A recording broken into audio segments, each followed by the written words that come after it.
for the thousands in attendance and the millions watching around the world. Ladies and gentlemen,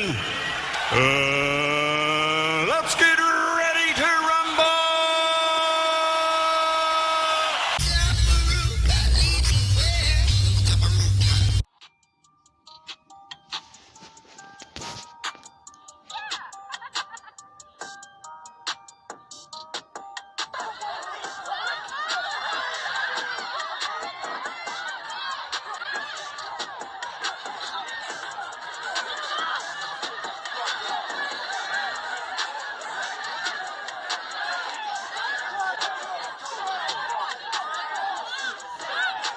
Is heard. Peace. Thank you, sir. Thank you. Even cowboys in Texas turned out for the cause. I'm here today so she doesn't have to come back in 15 years for the same issue and protest again. So we want it fixed now. Keep going. Keep going. For those in charge, the first priority is restoring law and order. A looting free-for-all in New York last night drew harsh words from the governor. The NYPD and the mayor did not do their job last night. Welcome to court. Pain. I want to comfort you. I think it's time we love each other. But the president took a different course. Others saw it as a show of strength in a time of need. It was strong and powerful for the president to go there and say, we will not be cowed. The protest movement is getting political. I promise you this, I won't traffic in fear and division.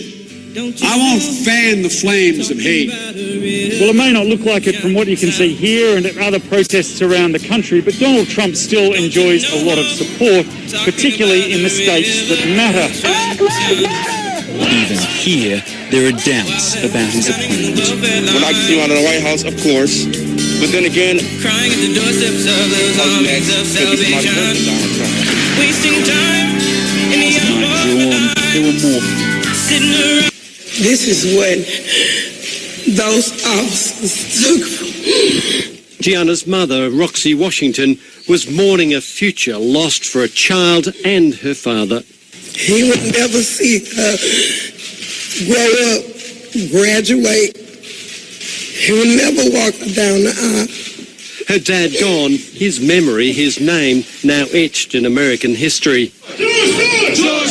Across the nation, countless thousands heeded the family's call for peaceful protests. The families asked everybody to take a breath, just to take a breath for peace, take a breath for justice.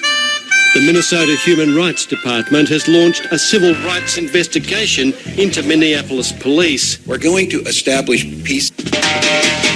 It no good to stay in a white man country too long. It no good to for freedom. Don't let this white man tell you that violence is wrong. Every damn thing that he got it by being violent.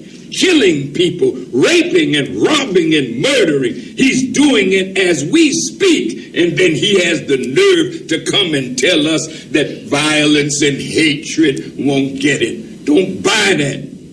He's worthy to be hated. Worthy because of the evil that he does. God hates. I don't know why man think you're better than God when God in the Bible said he loved Jacob, but he hated Esau.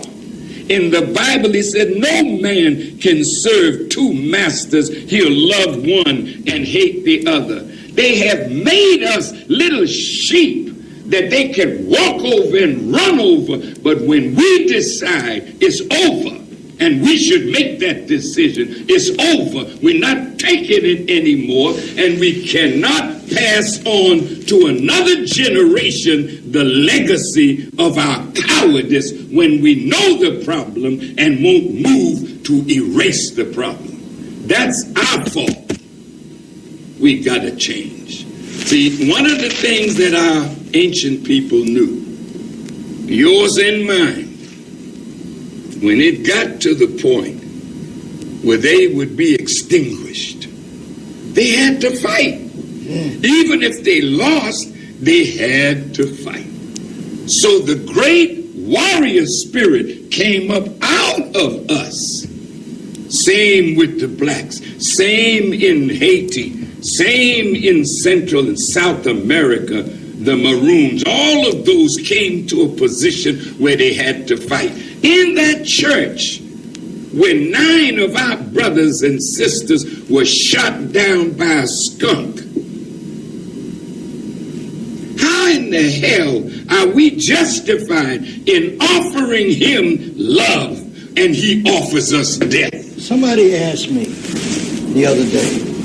Excuse me for my passion. That's brother. okay. They asked me, can you forgive him? And I looked at him, I said, no, I cannot forgive him because he knew what he was doing. He was cold and calculated, and he was just fostering the same hate. Who asked you that question, brother?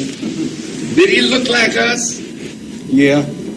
Yeah, he's one of them. This is the cutting edge.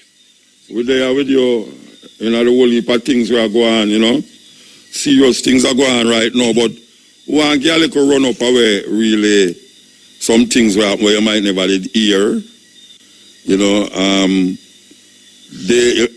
I don't know if a whole heap of you know that they did an autopsy on the brethren body flight. And the first autopsy say him never die from no strangulation or whatsoever. As a matter of fact, what really I say, him never dead from the police have him knee in the man's neck. That is where the first autopsy get. So the family say they want a autopsy separate from the government autopsy. And just as we say, just as we saw, just as where the whole world see, and just as where the whole world say, the man died from the strangulation. The man put him knee in the man's neck, and him dead. Can you imagine if a second autopsy never did take? Can you imagine if a second autopsy never did take? You hear say, see there, the man never strangled the man. The man, I know the knee caused it. It's underlying sickness.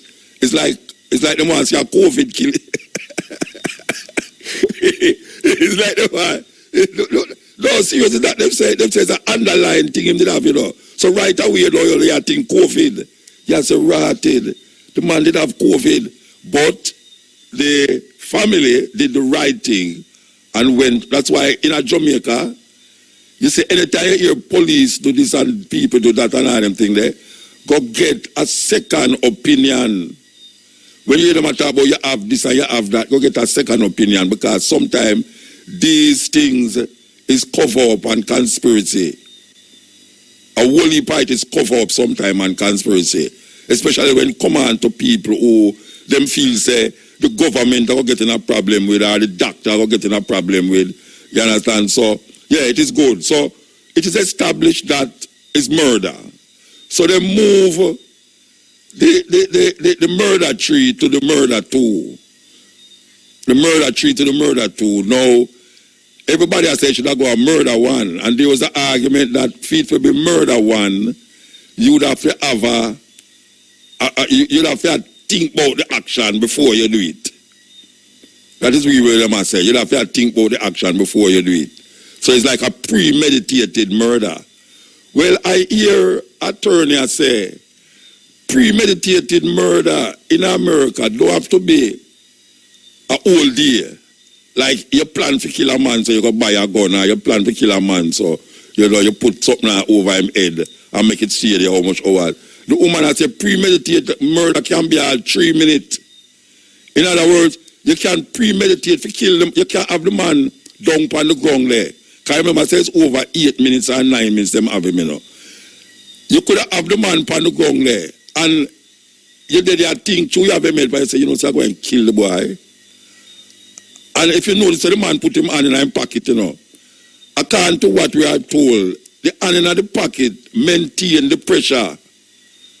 I want to hear where we are talking about now, The hand in the pocket of the police, if everybody look on the picture and say the policeman have him hand in the pocket, we are told that it helped to maintain the pressure upon the man's neck.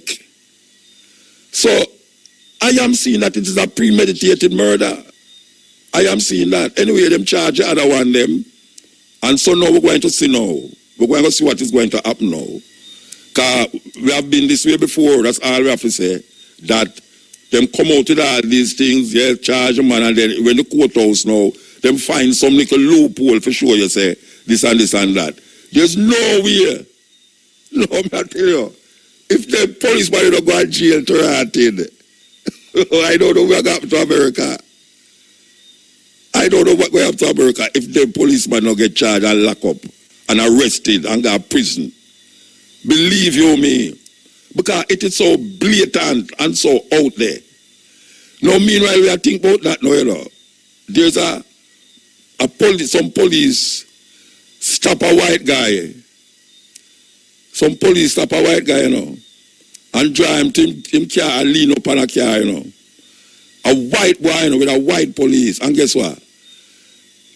Them put him on the car, him sit down on the ground and him lean up on the car. And the police, them go in at them car and go for a bottle of water and give the brother for drink. This is a white boy, you know. That, we not hear about the news because we have to say this thing I take over everything, but a black man don't have them privilege there in America, you know. The policeman hold him. And when him look like him exhausted that thing because of the hassling with them give him for handcuff him. Them give the black man water, a bottle of water to drink, like him in a nightclub. No, sir. That, I mean, I thought about something that happened years ago, neither, you know. When I thought about something that happened years ago, and even if it happened years ago, where I say, this is the trend in America. So tonight, just like of old, when we used to play tape, I want you, as I say, go for your peppermint tea. Go for your peppermint tea. Go for your fever grass tea. And listen carefully to the documentary that we're going to play tonight. And what this documentary is going to show you is how racism is embedded in the American system. That is what it's going to show you. It's going to show you how white people is so cruel and inhumane that them call we inhumane. Them trying to make it come like say, we is the last species of humans to evolve from what them call the ape family. This documentary is good and is right for this time because everybody is talking about racism in America, This documentary is going to show you that years ago, the anthropologists them and the scientists them, both here and in Europe, really decided in a them mind, in a them so-called scientific mind, that black people, African people, was not developed enough to be human beings.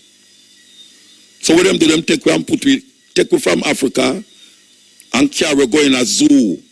Can you imagine that? Can you imagine that? Put in a zoo if you take people, come pay them money for come see with amongst the monkeys them and the animals them and all them something there. Wow. I have a little friend named Jasmine, you know. Jasmine is such a nice and beautiful little girl. Can you imagine if they put Jasmine in a zoo and they would have do it, you know? They would have do it. They would have said, what a beautiful monkey. That's what they would have said, what a beautiful monkey. And we look at Jasmine and know that she could have been a Miss World if they would have just lower. So may I say, we want you to listen carefully to it. We want you to listen because in light of what is taking place, it is important that we understand that America system, the system in America, it never started with Donald Trump. Donald Trump is just a part of that new breed of races that come now to show them up. That is where he must show up the American system. That even though when them say we the people, it wasn't talking to black people. As a matter of fact, it wasn't even talking to women either. Because women couldn't vote in America until the other day. Black people wasn't seen as human beings, 3/5 of human. Can you imagine them look over and say we are 3/5 human? We never deserve the same privileges and rights as white people. Them take we as part ape, part human, and part whatsoever else them want to do. It's just ironical that them never say, them in slavery days, them never say we as developed human beings. But them used to rape with mothers, with children, with fathers, and the little boys. That means that you could have called them, they were practicing bestiality. Enough for them thinking they were practicing bestiality. They was laying down with beasts, with animals, because you never see we as human beings. So you rape her for mothers and rape her for children them. And them still doing it. And then them come tell you about violence and all them things there. Which violence? Violence. The British Museum is filled. The British Museum is filled with things that them thief. Things that them thief from all over the world and carry going to the British Museum. There's so much things that them thief. And them come and tell me about violence and well, you know, violence and violence. That. We try everything. Everything black people try and it don't work. Everything. We try non-violence means we try this, we try that, and it don't work. It don't work. You understand? How long? You push a dog around for so long, one day that dog will turn and bite you. And look how long black people are ball and a march and a rub out them toe heel and a mash up them shoes. And a walk and a walk and a walk miles, hundreds of miles, just to come get some recognition, for just be let through the door. We beat on the door. As a matter of fact, we make the door. A black people design Washington, D.C. You didn't know that? You didn't know, sir, black people design Washington, D.C. Yes, black people design Washington, D.C. and set it up in a certain way. It have a certain way that it was set up. And we can be extended in this 21st century. This is where it takes place. And you have some black people still on and like them either about them a prayer. Pray for what? Pray for what? What you praying to? Who you praying to? What you praying to? White man, God can't save you from white man oppression. You can't, the oppressor pray to a God to help him. And you see where him get help. Then you think that the same God that will help you to come out of slavery. Then look how long we are prayer. Black people, Marcus Garvey said the black man loves to bend down for them knee too much. He must get up. Get up. Who teach you to pray with your eyes closed? An African leader say, when the white man come to Africa, he taught us to pray with our eyes closed. When we close our eye, when we open it, we have the Bible and they have the land. Meanwhile, we close our eye, them take our land and give you the Bible. We are saying right now, we hope, because we can only hope, because we have been this way before. Maybe not on this extent and level, but all always hoping that somewhere along the line, a little piece of a crack will be in the wall. That we can say, yes, this was not in vain. Because we can count the amount of this will happen. Remember them burn down Black Wall Street? Ku Klux Klan? We hear the president last night talk about a group where them call Antifa, anti-fascist. It's an anti-fascist group. Them against racism, them against all sort of things. The bourgeois, them against all sort of things. And them is an organization where was very visible in the march. Very, very visible. Them tend to be more violent. As a matter of fact, people is now saying that a lot of the violence and the burning down was attributed to these people. Them have on black like police, and them wear hoodie over them head with mask.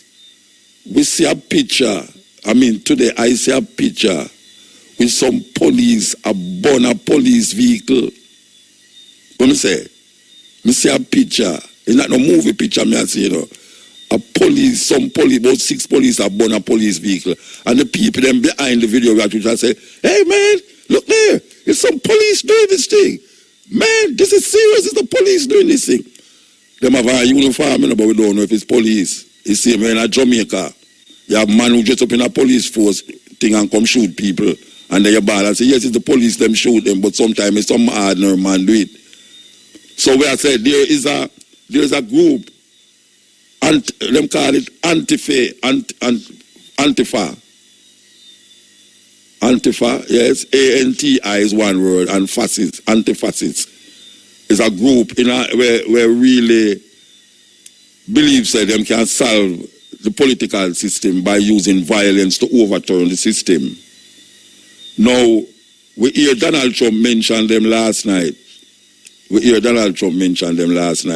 And that is the thing where we must also talk about too. That we easily get soft-hearted. We're in a serious situation, and choose some policeman go bow up on their knee. We say, oh my God, that is so beautiful. Look how they just, you know, that's now them give in. Because the policeman them bow up on them knee, and everybody there hug up. Nobody remember about Corona. The riot, get rid of Corona, you know. We should have a riot down here and just get rid of the whole Corona.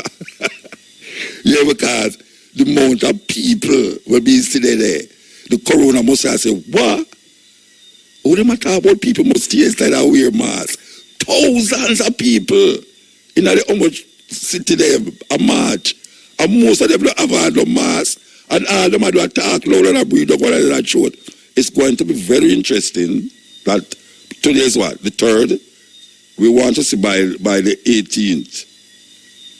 William says 2 weeks this thing take for sure, no? So we want to see by 2 weeks what is going to happen in America. Speaking of what is going to happen in America, we want to see what is going to happen in Jamaica as it pertains to the coronavirus, where the government say, why them open the borders now, because we have to deal with some tourist thing. Because them things that the tourist thing is the easiest to get some money now to them open up the borders them, and them tell you, say, well, right now, okay, we're going to test the people them we come from Jamaica, but we're not take the tourists, test the tourists them. The tourists them, if we check them at the airport and them have the coronavirus, we're going to send them back on the next plane. But here one is a joke business because them tell you about something underline where what them call it symptomatic, meaning say no, you have the thing and you don't know, say you have it. What the hell is wrong with these people? You have the thing and you don't know, say you have it, and it's not showing any signs that you have it. You can't be left in you think say me right now.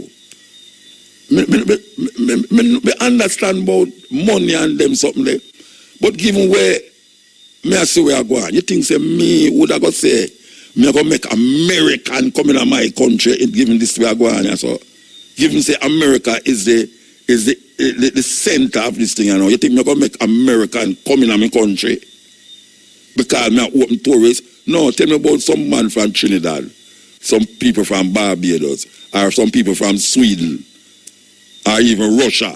Tell me about them people there. But America, listen to me, man. Me no know, because him don't tell me already, you know. The Minister of Wellness say, we must prepare because there will be what a big word we use again. Him use some big word if he told you, say, look here, let me tell you something. It will take terrible long, that him say, because remember when the thing started, you know, him say 1.7 million people was going to get it. And then he break it down to 1.5 million. Now we see it gone 500 odd, and almost half of that get better, and most of them we are getting now is to come off of the ship them. But now you're going to open up the borders now for taking some American where America not doing nothing for curtail this well, they might do something still, but them open them borders, not only that now. Them have one of the biggest demonstration ever in America. And you're going to tell me now, say, you are going to let in the people them, and if you find to them have it, let's suppose you find to them don't have it, but them have it. Because who not tell you these things, you know? Who not tell you say a man can't have it and don't know say him have it and pass it on to somebody. So when them spend all a week or so, you know, when them all, boy, I got this and I got that, I'm going to walk down to Montego Bay and, you know, this and that, and I'm going to Ocho Rios, and I'm going to go to IRFM and meet whosoever down there. I wonder if Mutabaruka is down there, them salt, I'm not down there. You better go for their coast apartment, go look for them. You understand? But can you imagine all these tourists coming off of these ship at Falmouth and I walk through the city and I tell them I buy this. And you know Jamaican people, we're hungry. I want some food now. It's the white people are the money, we are the team. Go amongst them. Sir, come here, sir. What you want, man? Come here over here, man. And a madness, you know. A madness. This must teach me that we cannot depend on America. That is what we are talking about now. We can't depend on America.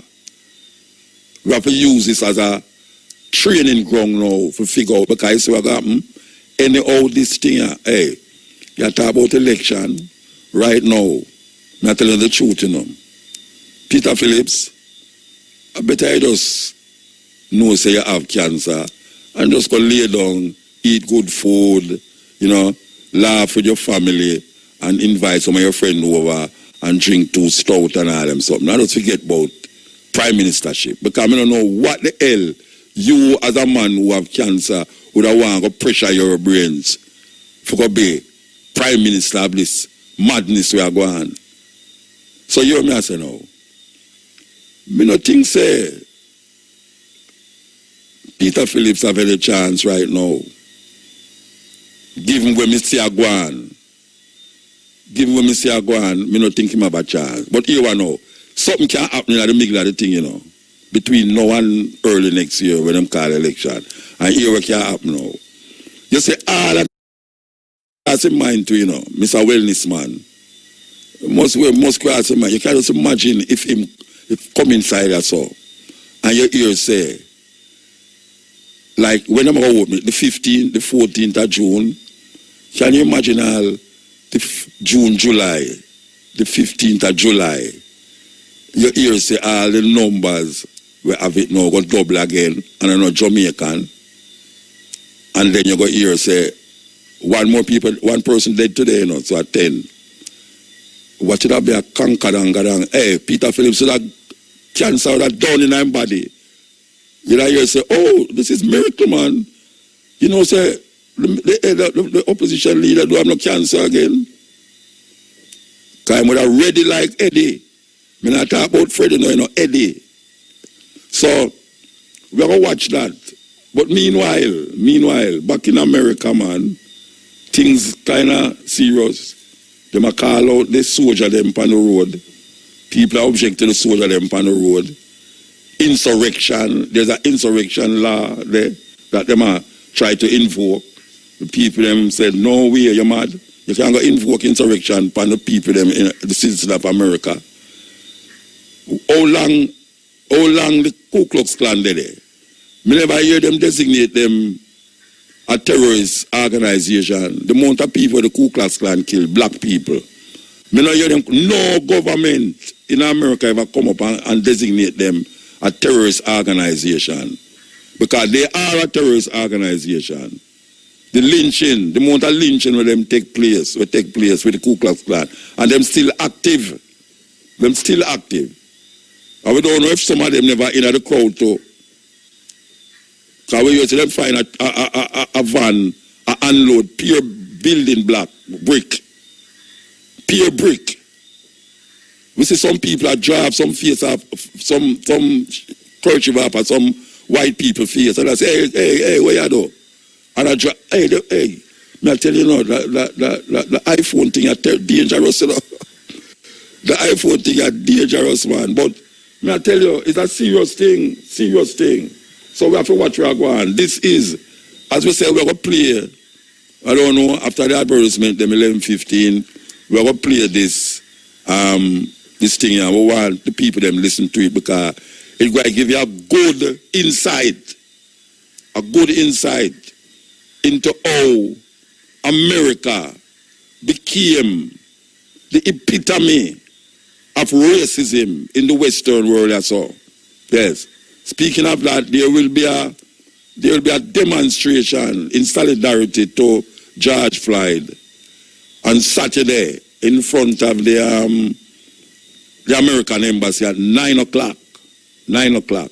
There will be a gathering there for the recognition of what is happening in America and showing solidarity with the brethren them in America. This is in Jamaica, in front of the American embassy, and it starts at 9 o'clock on Saturday. Yes. Quiet question, brother. Did he look like us? Yeah. Yeah, he's one of them. Yeah, I know. How in the hell? I mean, it's an insult to me that you're going to ask me, can you forgive? How long have white people been doing this kind of evil to the darker people in the earth? Well, since they've been here. And when we make up our mind, we're not taking it no more. Because it's better to be dead than to live under tyranny all the days of your life. This is why America separated from England. The tyranny of King George was too much for them to bear. So what did they do? They decided death is better. So it was Patrick Henry that said, give me liberty or give me death.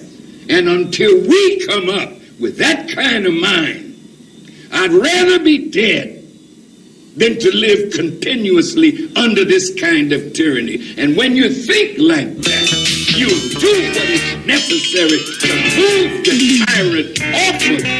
With the help of God, we will win if we fight. The African them in America say, watch out, enough is enough.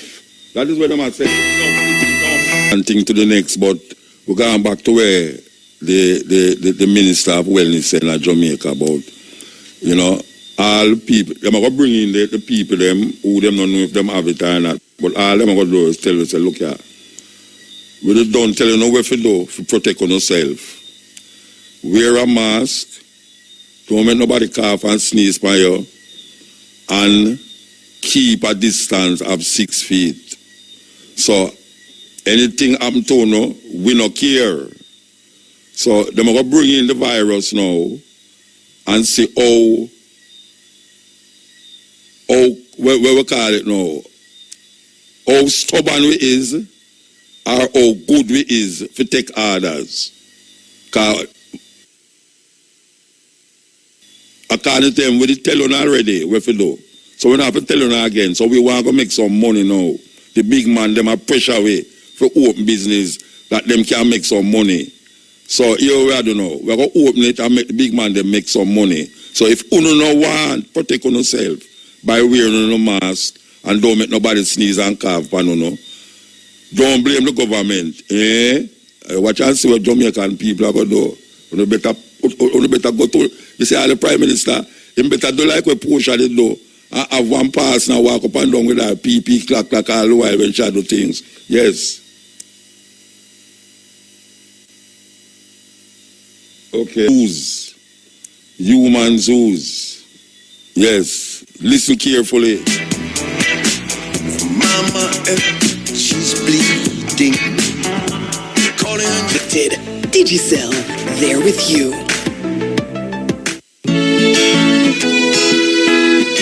Crime is Jamaica's #1 threat. As we stay apart while working together to fight COVID-19, we must all live good and unite against crime and violence in Jamaica. Live good means talk it out, don't fight it out. We must live good to build a safe Jamaica. Stay home, stay safe, live good. A message from the Ministry of National Security. The year was 1859. 3 months after Charles Darwin published his book On the Origin of Species, American promoter P.T. Barnum unveiled a new attraction at his popular museum in New York City. It featured what was described as the What Is It, or man monkey. Visitors were told that the creature had been captured by hunters in Africa, who discovered a race of beings roving among the trees and branches like apes and monkeys. Museum staff declared that the creature had been pronounced by scientists as a connecting link between African blacks and lower animals. In reality, Barnum's so-called man-monkey was an African-American man named William Henry Johnson. Thanks to Barnum, Johnson spent much of his life on public display as an evolutionary missing link, sometimes in a cage. Many reporters at the time were happy to promote the deception. The New York Tribune declared that Barnum's performer seemed to be a cross between an ape species and a Negro, while another paper declared, The head is shaped like that of a monkey, but the face is more like that of an African Negro of the lower order. It has been pronounced by naturalists as a specimen of the connecting link between man and monkey. Many more supposed missing links were marketed to the public at freak shows throughout America. In the 1880s, there was Crow, promoted as living proof of Darwin's theory of the descent of man. She was described as a perfect specimen of the step between man and monkey. Actually, Crow was a young woman from Southeast Asia who suffered from hypertrichosis, a rare genetic condition that produces excessive hair. In the early 1900s, there was Congo, the ape man, usually exhibited in a cage next to a chimpanzee. Most of these early presentations of missing links were crude hoaxes put forward by hucksters, not scientists. But the quest to dramatize the lower stages of human evolution eventually reached far beyond freak shows. It ultimately involved the most elite members of the scientific community, and it was given a platform at one of the most celebrated events in early 20th century America. Today, Forest Park in St. Louis is a place for walking, or riding a bicycle, or spending a quiet Sunday afternoon. But more than a century ago, it was one of the most visited locations in the entire United States, the site of the 1904 St. Louis World's Fair. Attracting more than 19 million visitors, the World's Fair was known for its lavish neoclassical buildings, its 22-story high Ferris wheel, and the public debut of innovations such as the X-ray machine and the ice cream cone. But the fair had a darker side.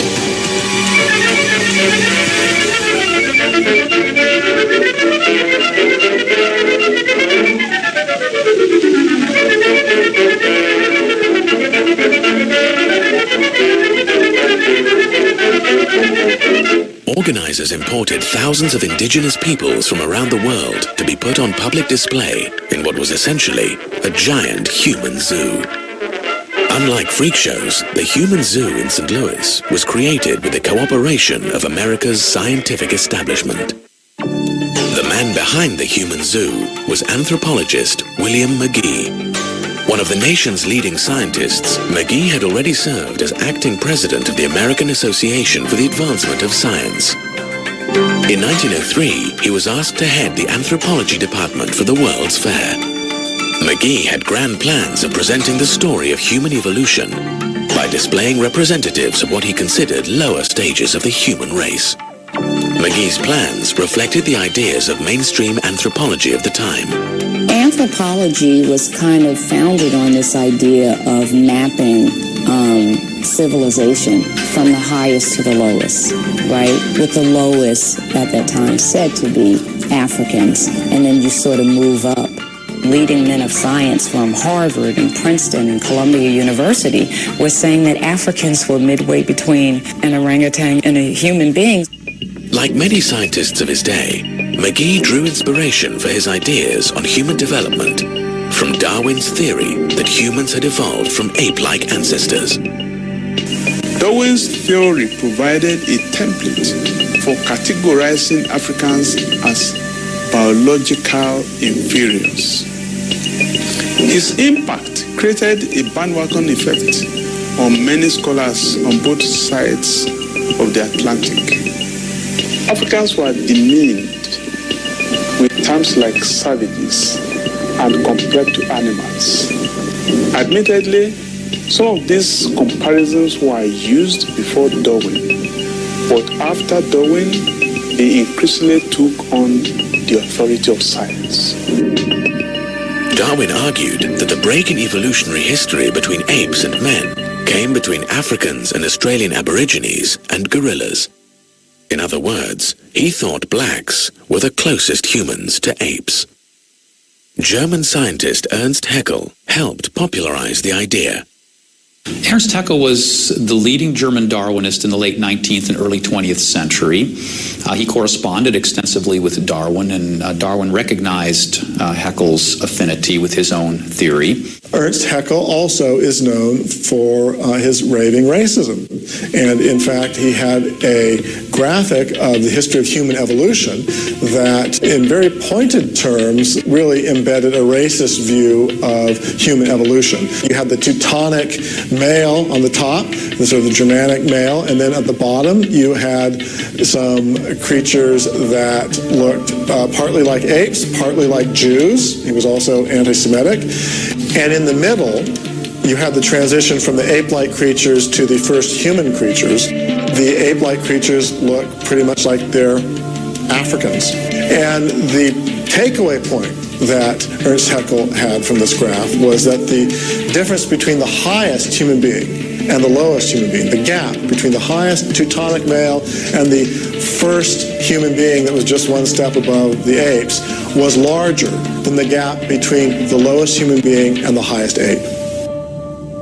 At the St. Louis World Fair, William McGee expressed a similar view, arguing that scientists had now shown the structure of the lowest humans more nearly resembles that of the highest ape-like animals than that of the highest humans. Like other scientists of the era, McGee saw primitive non-white peoples as living evidence of man's evolutionary history. The savage stands strikingly close to subhuman species in every aspect of mentality, as well as in bodily habits and bodily structure. McGee was determined to use primitive peoples at the fair to dramatize for the public the different stages of human evolution, beginning with races he considered lowest on the evolutionary scale. McGee arranged for native peoples to be put on display in villages designed to recreate their native habitats. These villages were enclosed by fences, making them truly seem like human zoos. More than 4 million fairgoers reportedly visited these anthropological displays, eagerly staring at and poking at the indigenous peoples in their enclosures. Adding to the indignities, native peoples were pressured to participate in a series of athletic contests designed to show they were biologically inferior to whites. Those on display were also subjected to experiments in a special laboratory set up by the fair's anthropology department. Directed by a psychology professor from Columbia University, the lab conducted tests to measure native people's intelligence and physical features, and even their threshold for pain. Some scientists came to the fair with more gruesome plans. Alish Hrdlička was an anthropologist at the Smithsonian. He came to St. Louis hunting for dead bodies. Hrdlička was obsessed with analyzing the brains of other races to gain insight into human evolution. He went on to assemble a collection of hundreds of embalmed human brains, many of them still stored by the Smithsonian. Hrdlička extracted a promise from doctors in St. Louis to hand over the brains of any of the natives who might die while on display at the fair. Native peoples were brought to the St. Louis Exposition from the far corners of the globe. From Japan came representatives of the Ainu people. Patagonians came from South America. Igorots and Negritos came from the Philippines. Both were thought by scientists of the time to be near the bottom of the evolutionary ladder for humans. The Negritos were even marketed at the fair as another missing link between humans and apes. But perhaps the most exotic people group brought to St. Louis for public display were pygmies from the African Congo.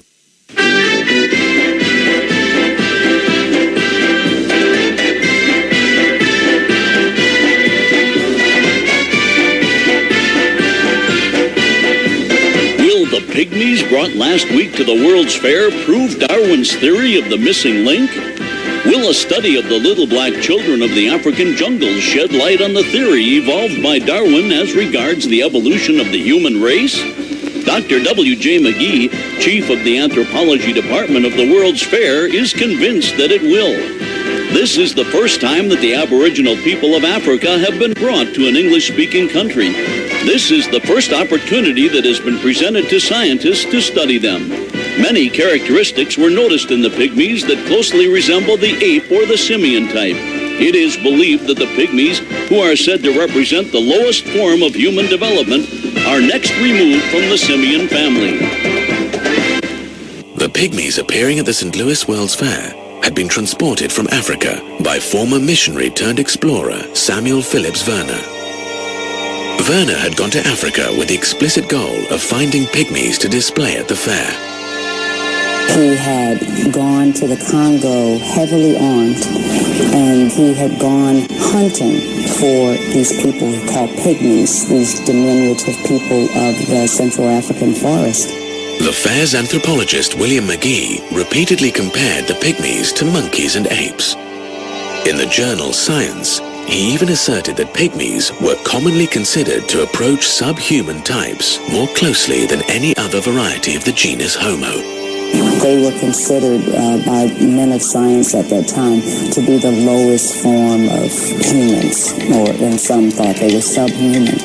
The pygmies were less than thrilled by their welcome at the fair. The Americans treat us as they do our pet monkey. They laugh at us and poke their umbrellas into our faces. They do the same to our monkey. One pygmy at the fair became a special celebrity. His name was Ota Benga. Samuel Werner had purchased him at a slave market. Ota Benga was advertised to fairgoers as the only genuine African cannibal in America today. For a nickel, he would display his pointed teeth that supposedly enabled him to eat human flesh. At the end of the fair, the pygmies returned to Africa with Samuel Werner. But in 1906, Werner brought Ota Benga back to America. It would prove a fateful choice.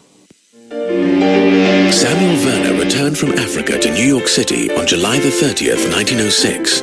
Arriving on the SS Armenian from Liverpool. He was accompanied by 2 chimpanzees, a snake, a parrot, and 50 boxes of materials from Africa that he hoped to sell to museums. He was also joined by Ota Benga. Werner quickly departed New York, leaving Benga at the American Museum of Natural History in Manhattan. Established in 1869, the museum was already becoming one of the premier scientific institutions in the world. Ota Benga was largely left free to wander the museum's exhibit halls. When Samuel Werner eventually returned to New York, he was fighting off creditors, and the museum wanted him to find new lodgings for Ota Benga. So Werner worked out an agreement to move Ota Benga to the New York Zoological Park, otherwise known as the Bronx Zoo. Spread over more than 260 acres, the Bronx Zoo had been envisioned by its founders as the largest zoo in the world and the grandest zoological establishment on Earth. The zoo was directed by William Temple Hornaday. A noted zoologist, Hornaday formerly worked at the Smithsonian, and he had already founded the National Zoo in Washington, D.C. Overseeing Hornaday was an executive committee chaired by Henry Fairfield Osborn, a distinguished professor at Columbia University. Hornaday and Osborn had dreams of exhibiting more than just animals at their new zoo. Both wanted to install Native Americans on zoo grounds. with Osborne promising that one day the Indian and his teepee would take their place next to the Zoological Park's buffalo. Now they had their chance to put their first human on display. Hornaday quickly agreed to purchase one of Verner's chimpanzees and to house both the chimp and Otobenga at the zoo. Hornaday planned to exhibit the pygmy and the chimpanzee together in a cage in the zoo's monkey house.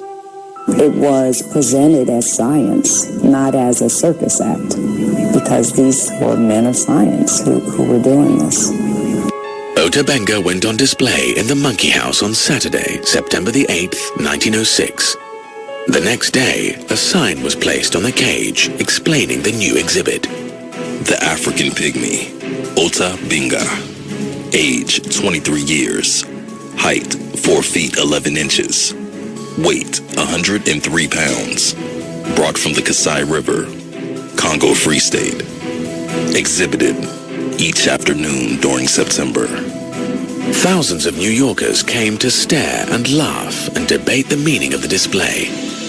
Is it a man? Some of them wondered.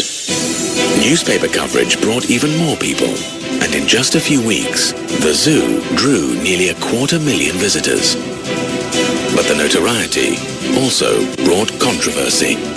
New York's clergy, in particular, were horrified at what they saw as a dehumanizing spectacle.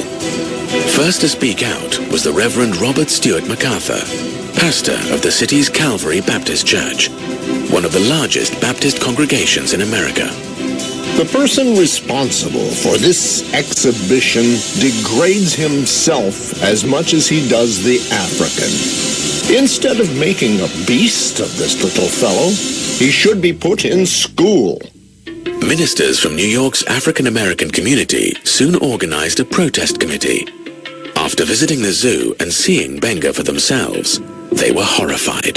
They thought it was outrageous. They clearly saw a human being who appeared to be afraid, who was being heckled and jeered at and things thrown at him, and he was being, debased on the hallowed grounds of the New York Zoological Society in New York City. The ministers demanded that Otobenga be taken off display and be offered an education. James H. Gordon, superintendent of the Howard Colored Orphan Asylum in Brooklyn, appealed to the zoo to end the spectacle. If Professor Verner found difficulty in disposing of the boy, why did he not apply to us? We would have seen that he was well cared for. Gordon also denounced the way the young African was being used as a prop to prove Darwinian evolution. This is a Christian country, and the exhibition evidently aims to be a demonstration of the Darwinian theory of evolution. The Darwinian theory of evolution absolutely is opposed to Christianity, and a public demonstration in its favor should not be permitted. Neither the Negro nor the white man is related to the monkey. Such an exhibition only degrades a human being's manhood. We do not like this exhibition of one of our race with the monkeys. Our race, we think, is depressed enough without exhibiting one of us with the apes. We think we are worthy of being considered human beings with souls. Samuel Verner tried to deflect the criticism, denying that he put Otobenga on display to show that he was somehow subhuman. If Otobenga is in a cage, he is only there to look after the animals. Zoo director Hornaday meanwhile declared that the black minister's protest was ridiculous. Though a believer myself in the Darwinian theory, I had no idea of using the exhibition to enforce it. The boy is on exhibition simply because the public wishes to see him. He is well treated and happy. To say that the boy is placed in the cage to show his similarities to the monkey is nonsense. He is much more intelligent than many white men whom I have known.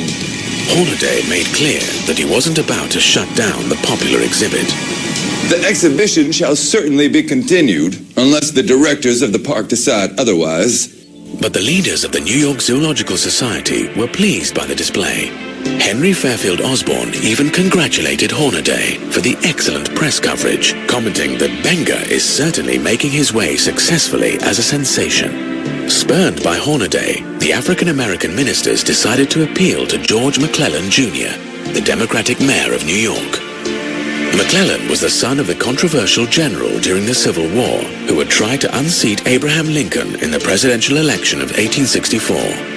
The elder McClellan openly confessed that he was prejudiced in favor of the white race and said that he couldn't learn to like the odor of either billy goats or Negroes. The younger McClellan now refused to even meet with the African-American ministers, sending out an assistant with a dismissive note referring them to the New York Zoological Society. The ministers then went to see Madison Grant, the Zoological Society's secretary. Grant was a prominent member of New York Society. A graduate of Yale, he received a law degree from Columbia. He was also a trustee of the American Museum of Natural History, a counselor of the American Geographical Society, and a founder of the Bronx Zoo. It would have been hard for the ministers to find someone less sympathetic.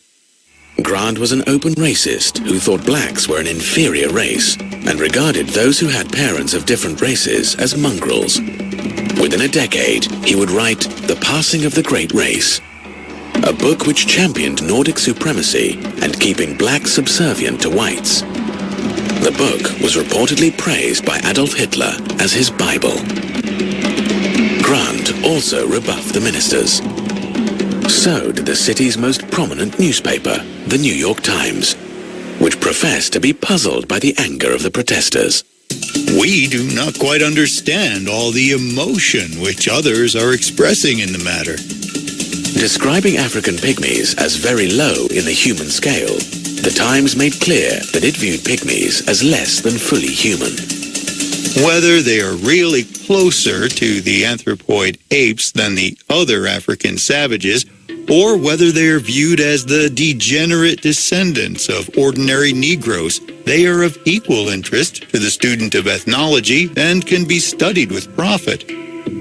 The editors at the Times thought it absurd to make moan over the imagined humiliation and degradation Otobenga was suffering. In fact, they claimed the pygmy was probably enjoying himself.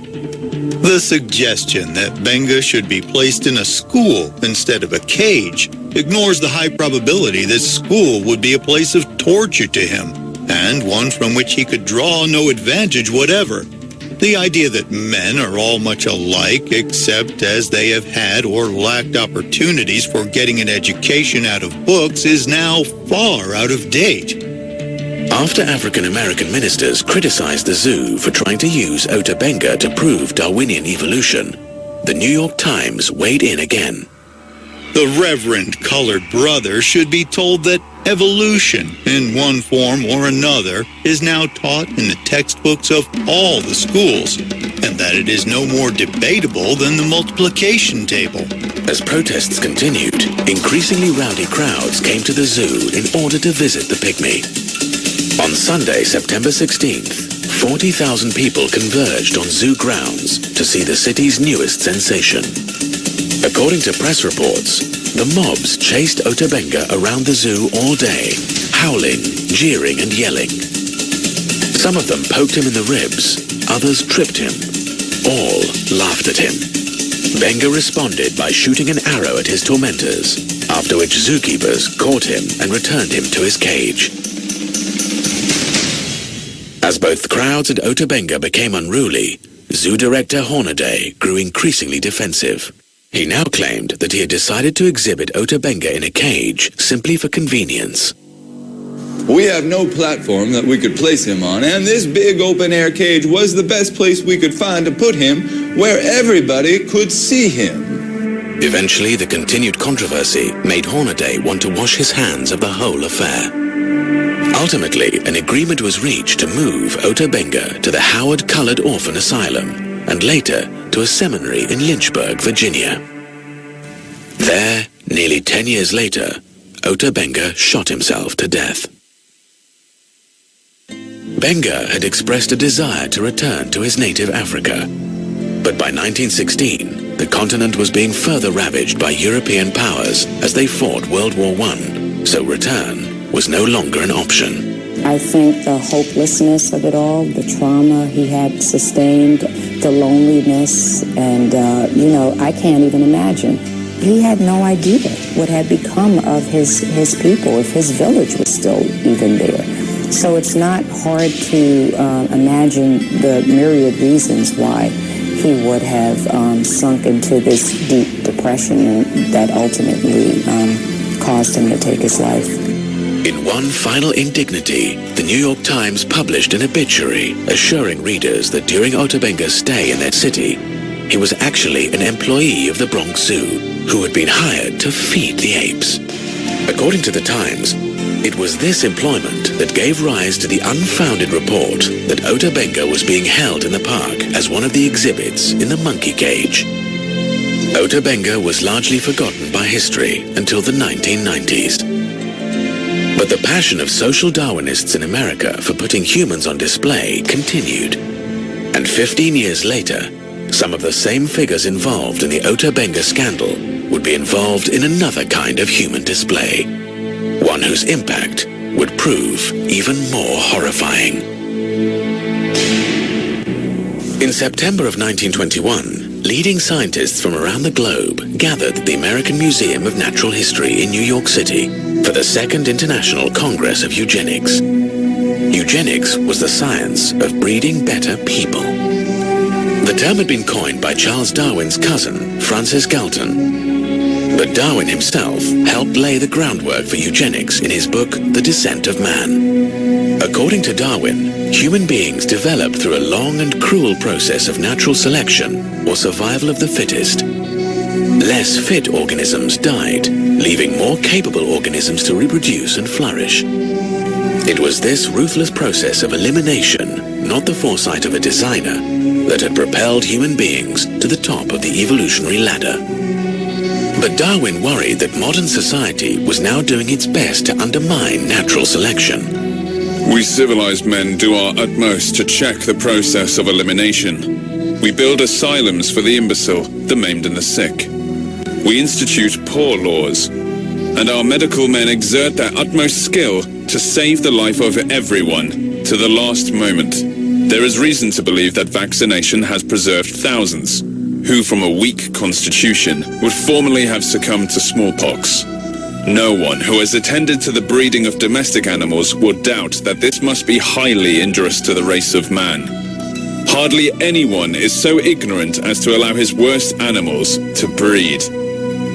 A kindly man, Darwin was troubled by the implications of his theory for society. But his followers had a solution. They thought they could apply Darwinian selection rationally and humanely through the science of eugenics, which became known as the self-direction of human evolution. Eugenics was eagerly embraced by America's scientific elites. Sometimes today it's argued that eugenics was just fringe science. Just a few people believed in it. And of course, we don't believe in it now. That ignores the fact that for decades, eugenics was what could be called the consensus view of the scientific community. The Eugenics Congress at the American Museum of Natural History drew scientists from America's top research institutions, including Harvard, Yale, MIT, the Smithsonian, Ohio State, UC Berkeley, and the University of Texas. Participants included inventor Alexander Graham Bell and Charles Darwin's own son, Leonard, who lashed out at the threat biological defectives pose to modern society. Scientists were welcomed to the Eugenics Congress by then-president of the American Museum of Natural History, Henry Fairfield Osborn, who had been involved in the display of Otabenga at the Bronx Zoo. A future head of the American Association for the Advancement of Science, Osborn had become one of the most celebrated scientific champions of evolution in America. Soon he would become embroiled in a controversy with politician William Jennings Bryan over a fossilized tooth discovered in Nebraska.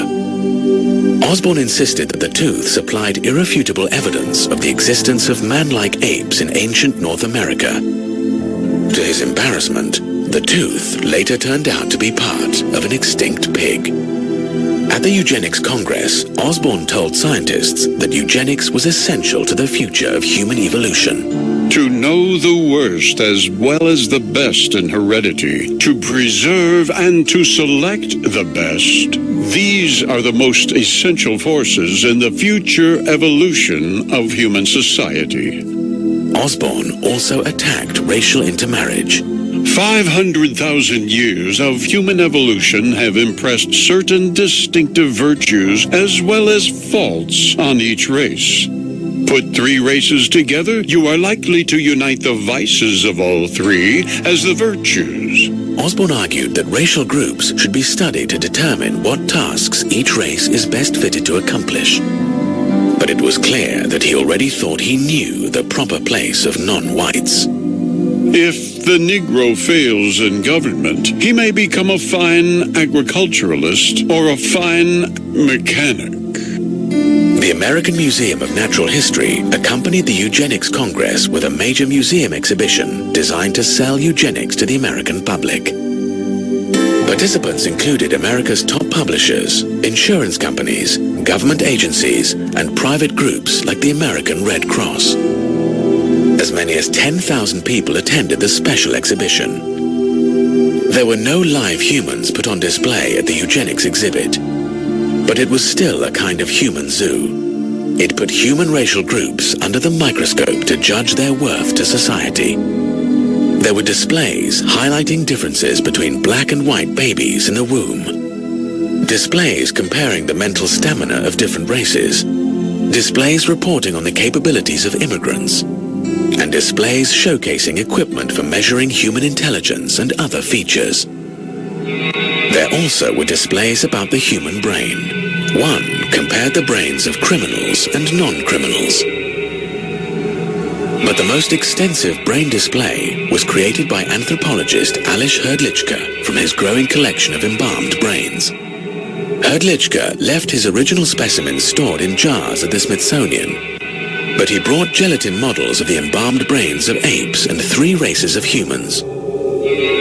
Hrdlicka's presentation filled 7 separate display cases. It also included a series of skulls from Native Americans. The skulls purported to show that Native American brains revealed primitive features from earlier stages of evolution. In the midst of more sophisticated displays were cruder exhibits featuring the blatantly racist books of Madison Grant and Lothrop Stoddart. Stoddart had published The Rising Tide of Color Against White World Supremacy. Stoddart claimed that whites were in danger of being overrun by the colored races of the world, and he argued that immigration from what he called lower human types had to be rigorously curtailed. Eugenists pretty universally viewed immigrants and people of non-white races as a drag on the human race. Eugenists viewed blacks and Mexicans and Hispanics as throwbacks, evolutionary throwbacks that were lower races in evolutionary terms and therefore were a drain on modern society. And they justified this in the name of Darwinian science. You know, there were racists before the eugenists. The interesting thing about the eugenists was the way that they built on top of Darwinian biology and claimed that there was a scientific justification for racism. The eugenics exhibition advocated a chilling agenda for public policy, including forced sterilization and harsh new restrictions on immigration. It also promoted a radical proposal advanced by the Eugenics Record Office, one of the eugenics groups participating in the exhibition. The proposal called for assembling biological profiles on all Americans to determine whether they were biologically fit to mate. The Eugenics Records Office was so extreme, they wanted to hold records on everyone in the United States, biological records showing their family trees, so that if you wanted to marry someone, you could write to them and they could tell you whether the person you were wanting to marry had a fit family tree in evolutionary terms, so that you could marry them. Or if they had bad heredity so that you couldn't. And in fact, they had exercises and packets that were given to biology teachers around the country that one of the exercises you were supposed to do in your biology class when you were studying evolution and then eugenics was to have kids fill out this form with their family tree of who are the black sheep of the family, what diseases they had in the family, so that these could then be sent off to the Eugenics Records Office and their vaults, and so that they could keep records on everyone. The American Museum of Natural History, later called the Eugenics Congress of 1921, perhaps the most important scientific meeting ever held in the museum. A decade later, the museum was at it again, hosting the Third International Congress of Eugenics in 1932. This time, it put on an even more extensive museum exhibition for the public. At the entrance to the exhibit hall were placed the busts of two men accredited as the founding fathers of eugenics, Francis Galton and Charles Darwin. Although some scientists raised concerns about eugenics, probably the strongest opposition to the movement came from traditional religion. It's a story that Americans don't know as well as they should, and it's a story that American Christians don't know as well as they should. But at the basis of opposition to the so-called scientific eugenicist movement in the early 20th century were Christians, Protestants, Baptists, Catholics, who understood the value of every human being. That's not only a Christian value, that is fundamental to the American experiment itself. When Nebraska's legislature passed a forced sterilization bill in 1913, Governor John Moorhead, a Presbyterian, vetoed it. Moorhead argued that the legislation not only violated the state's Bill of Rights, it also offended a higher law. This proposed legislation seems more in keeping with the pagan age than with the teachings of Christianity. Man is more than an animal. While many modernist clergy supported eugenics, theologically conservative religious figures were much more skeptical. American evangelical William Jennings Bryan, for example, denounced eugenics as an impossible system for scientific breeding under which a few supposedly superior intellects, self-appointed, would direct the mating and the movements of the mass of mankind. But the most consistent opposition to eugenics came from Roman Catholics. In 1930, Pope Pius XI strongly condemned forced sterilization for eugenics in one of his encyclicals. The Pope criticized eugenists for asking the government to assume a power which it can never legitimately possess. The most fundamental principle of Catholic social teaching is the intrinsic dignity of every human being. In other words, people are valuable simply as creatures made in the image and likeness of God. They're not valuable merely because they have economic value or they're productive or they're smart. They have value in and of themselves as spiritual creatures made in God's image. That idea obviously contradicts the fundamental principle of eugenics, which is through either passive or active means to favor particular ethnic groups over others. Across America, Catholic clergy actively resisted the eugenics crusade. In Louisiana, the Catholic Church played a key role in preventing the passage of a sterilization law. Catholic opposition to eugenics was so pronounced that some eugenics groups targeted the Catholic Church for attacks. The Human Betterment Foundation in California was dedicated to promoting eugenics through forced sterilization. Its president, E.S. Gosney, lashed out at Catholic efforts to block sterilization laws. Every legislature considering a sterilization bill in the United States is visited by representatives of the bishop or archbishop who lay down the law of Rome to those willing to accept it. The henchmen are prompt to fall in line. Gosney suggested that the Catholic Church should be asked to pay for Catholics who aren't sterilized. If Catholics do not want their feeble-minded communicants sterilized, it would seem more logical to ask them, as Hitler has done in Germany, to keep these feeble-minded segregated at their own expense, in order that the American Commonwealth may be subjected to no unnecessary damage from the presence of a great body of defectives, who increase the amount of human misery, contribute largely to the ranks of the delinquent and criminal, augment the tax burdens, diminish the efficiency of industry, and dilute the quality of American citizenship. The eugenics movement and the supporters of eugenics in the early 20th century actually tried to make an anti-Catholic campaign part of their public argument. On the one hand, they claimed that their ideas were based firmly in natural science, and yet they actually ran a public campaign that was anti-religious. You get the impression that there was something more than simple empiricism. Movement eventually led to the forced sterilization of more than 60,000 people in America. Compulsory sterilization in the name of eugenics was ultimately upheld by the United States Supreme Court in a decision that declared, 3 generations of imbeciles are enough. Many of those sterilized would not be considered mentally handicapped today. Reggae Radio, IRI FM. Brothers and sisters, this is Shadi. Join us with respect for our national anthem. Let us stand and defend this one. Peace and love. Thank you.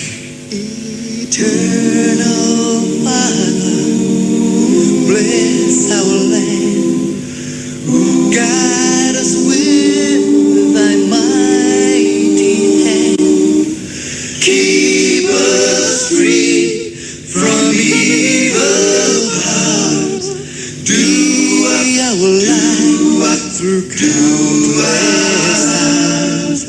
To our leaders, great defenders, great true wisdom from above.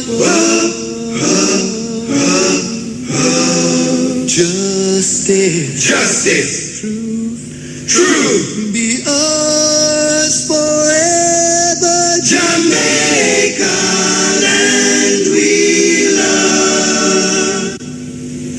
Jamaica, Jamaica, Jamaica, land we love. While driving through Jamaica, there's only one radio station I listen to. IRI FM.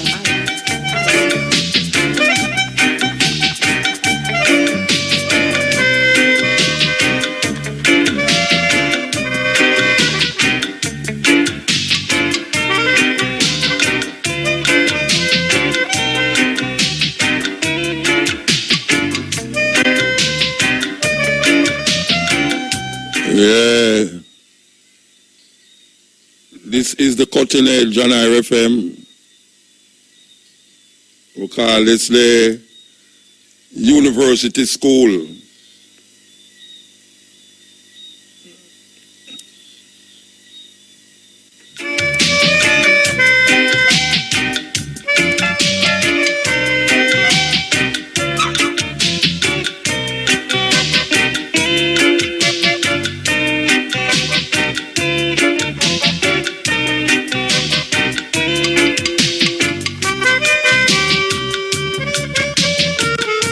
The eugenics movement also succeeded in securing the passage of a draconian immigration law that sharply restricted the flow of non-Nordic ethnic groups into the United States. While considering the legislation, the United States Congress invited testimony by a leading eugenist on the biological aspects of immigration.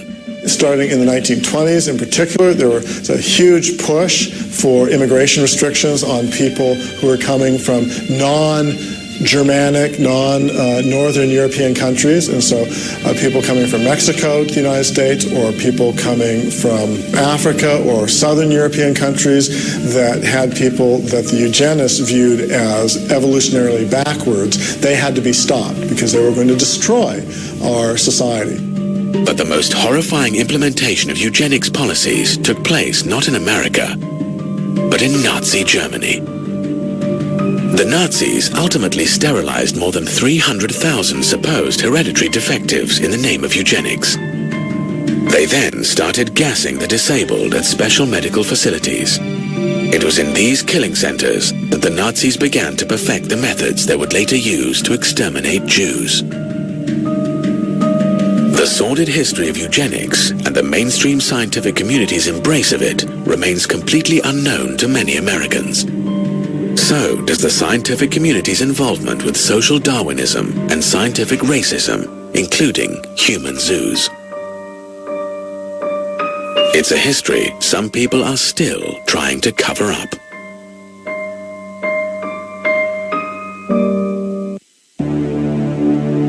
geneticist James Watson won the Nobel Prize for co-discovering the structure of DNA.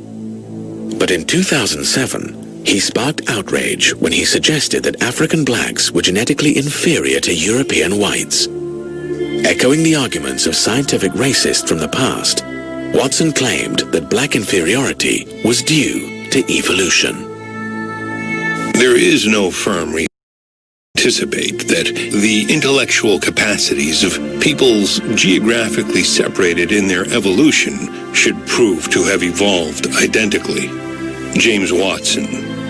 Watson was widely condemned for his comments, both inside and outside of the scientific community. It was an indication of how times have changed. But although scientific racism no longer receives support from mainstream science, many in the scientific community remain reluctant to honestly discuss the past. Sharon Weston Broome is mayor of Baton Rouge, Louisiana. In 2001, she was a member of the Louisiana House of Representatives when she proposed a resolution to encourage teaching students about the history of scientific racism. The resolution highlighted Darwin's views on race, as well as how his views had been exploited by other scientists, such as Ernst Haeckel, to promote racism. The resolution also encouraged teaching students more recent scientific findings supporting racial equality. I'm not asking you to take evolution out of the school. I am merely asking the legislature, the State Department of Education, the Board of Regents, and the state university systems that they be made aware that Darwin promoted the justification of racism in his definitive works on the origin of species by means of natural selection and the descent of man. I certainly understand that racism was in effect before Darwin. This has never been denied. Yet he was the originator of a scientific justification for racism, as well as giving wings to modern racism. Harvard University's Stephen Jay Gould wrote, quote, biological arguments for racism may have been common before 1859, but they increased by orders of magnitude following the acceptance of evolutionary theory. Broome's resolution provoked a firestorm, with supporters of Darwin's theory accusing her of trying to unfairly malign Charles Darwin. This resolution is not only a product of creationists, but also Christian supremacists. And Christian supremacism is a hate-based ideology, and you can't combat hatred with hatred. I never, ever have emulated any type of hate towards anyone. The resolution only passed after all references to Darwin and Haeckel were deleted. It was as if scientific racism had never happened. But Louisiana isn't the only state where the past misuse of science has been censored. In 2007, the Kansas State Board of Education rewrote a statewide curriculum standard about the history of science. The standard originally called for students to understand both the positive and negative aspects of science on society, including how science can be abused.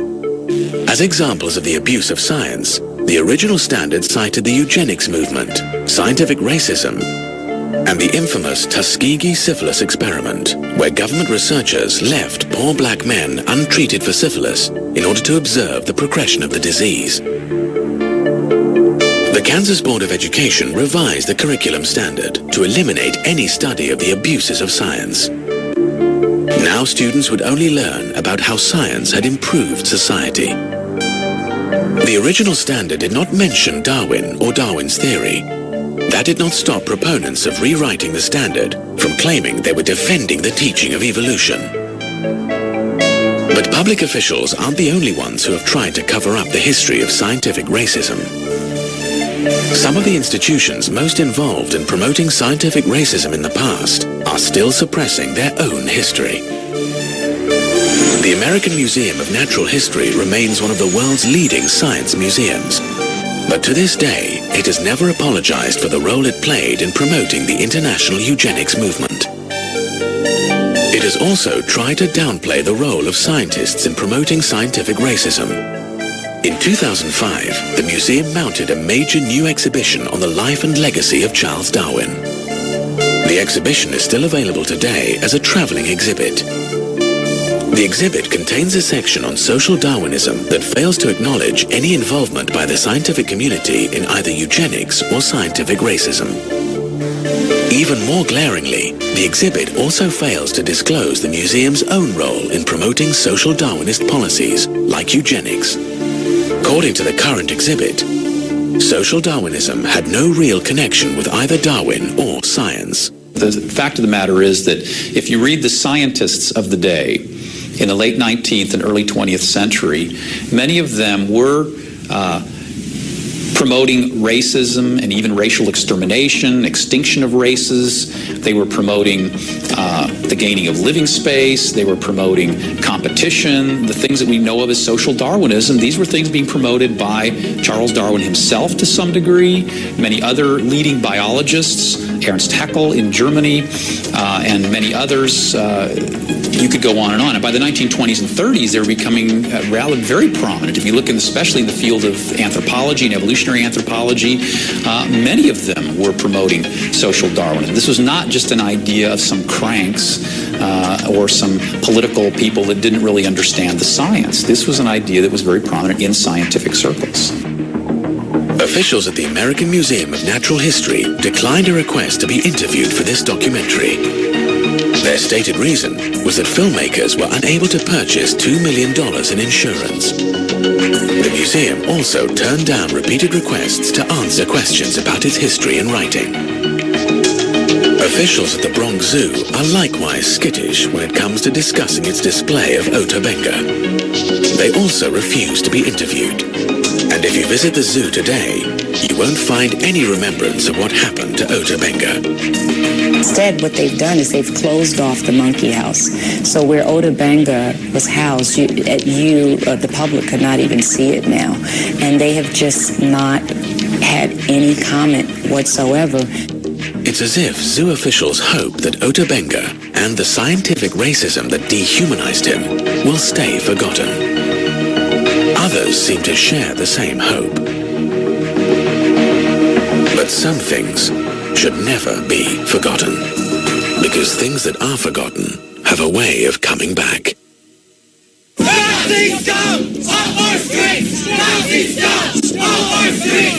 The recent resurgence of white supremacist groups in America has raised chilling echoes of the past. Evolutionary arguments for racism that were rejected by the scientific community are now being resurrected by modern racists. In 2009, white supremacist James von Brunn drove to the Holocaust Museum in Washington, D.C., where he fatally shot an African-American security guard. Von Brunn had published a manifesto arguing that crossbreeding whites with species lower on the evolutionary scale diminishes the white gene pool while increasing the number of mongrels. Richard Spencer is a leader of the so-called alt-right.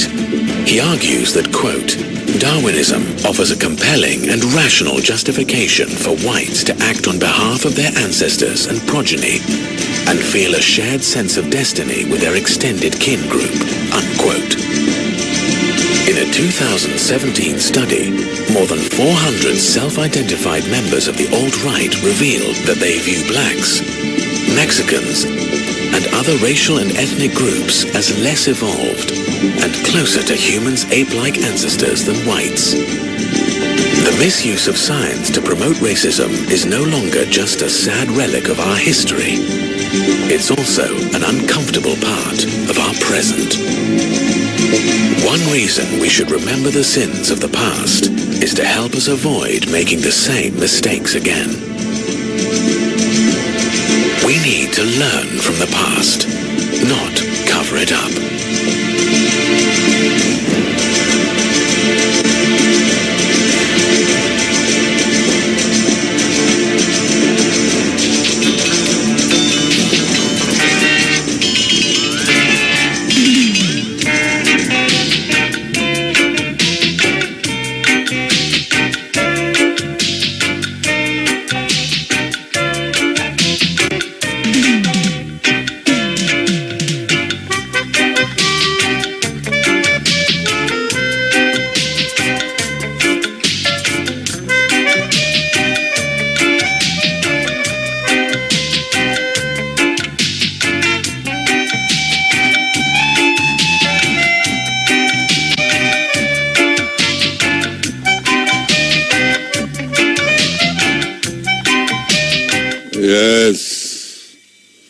I hope I was able to stimulate your mind, man. Stimulate it. That's a weird thing, because I see some, what we call now, in the thinking is that these racist scientists is using Charles Darwin theory to justify them racist thinking and them racist analogy of how is it that you must deal with eugenics. Because the thing about eugenics, is that it don't facilitate people who, for instance, what them call useless people who cannot contribute things to society, or them have human defects. Some people born with certain things have defects, so them see them as useless. The weirdest thing about it is that people who is in this racist state of mind, as you hear, use Charles Darwin theory to justify why them racism is right. Being scientists themselves, them used to say, yes, but it's like Charles Darwin is for them God, for them Jesus Christ, where them I say, where him say, relate to where them I think, and them start out racist and use, it's like you're cutting off your foot to fit the shoes. But ironically, this eugenics argument where Hitler did were used to against blacks and Jews according to the history books was used also in the Bible. Time and time again we mention about the Ark of the Covenant being placed in a tabernacle where only the Levites could have been, and them set out certain stipulations of who could enter the inner court of the Ark of the Covenant. And if you read it, you will see it talk about people with defects must not come near the Ark of the Covenant. And as a matter of fact, when you sacrifice an animal to the Lord, it must have no blemish.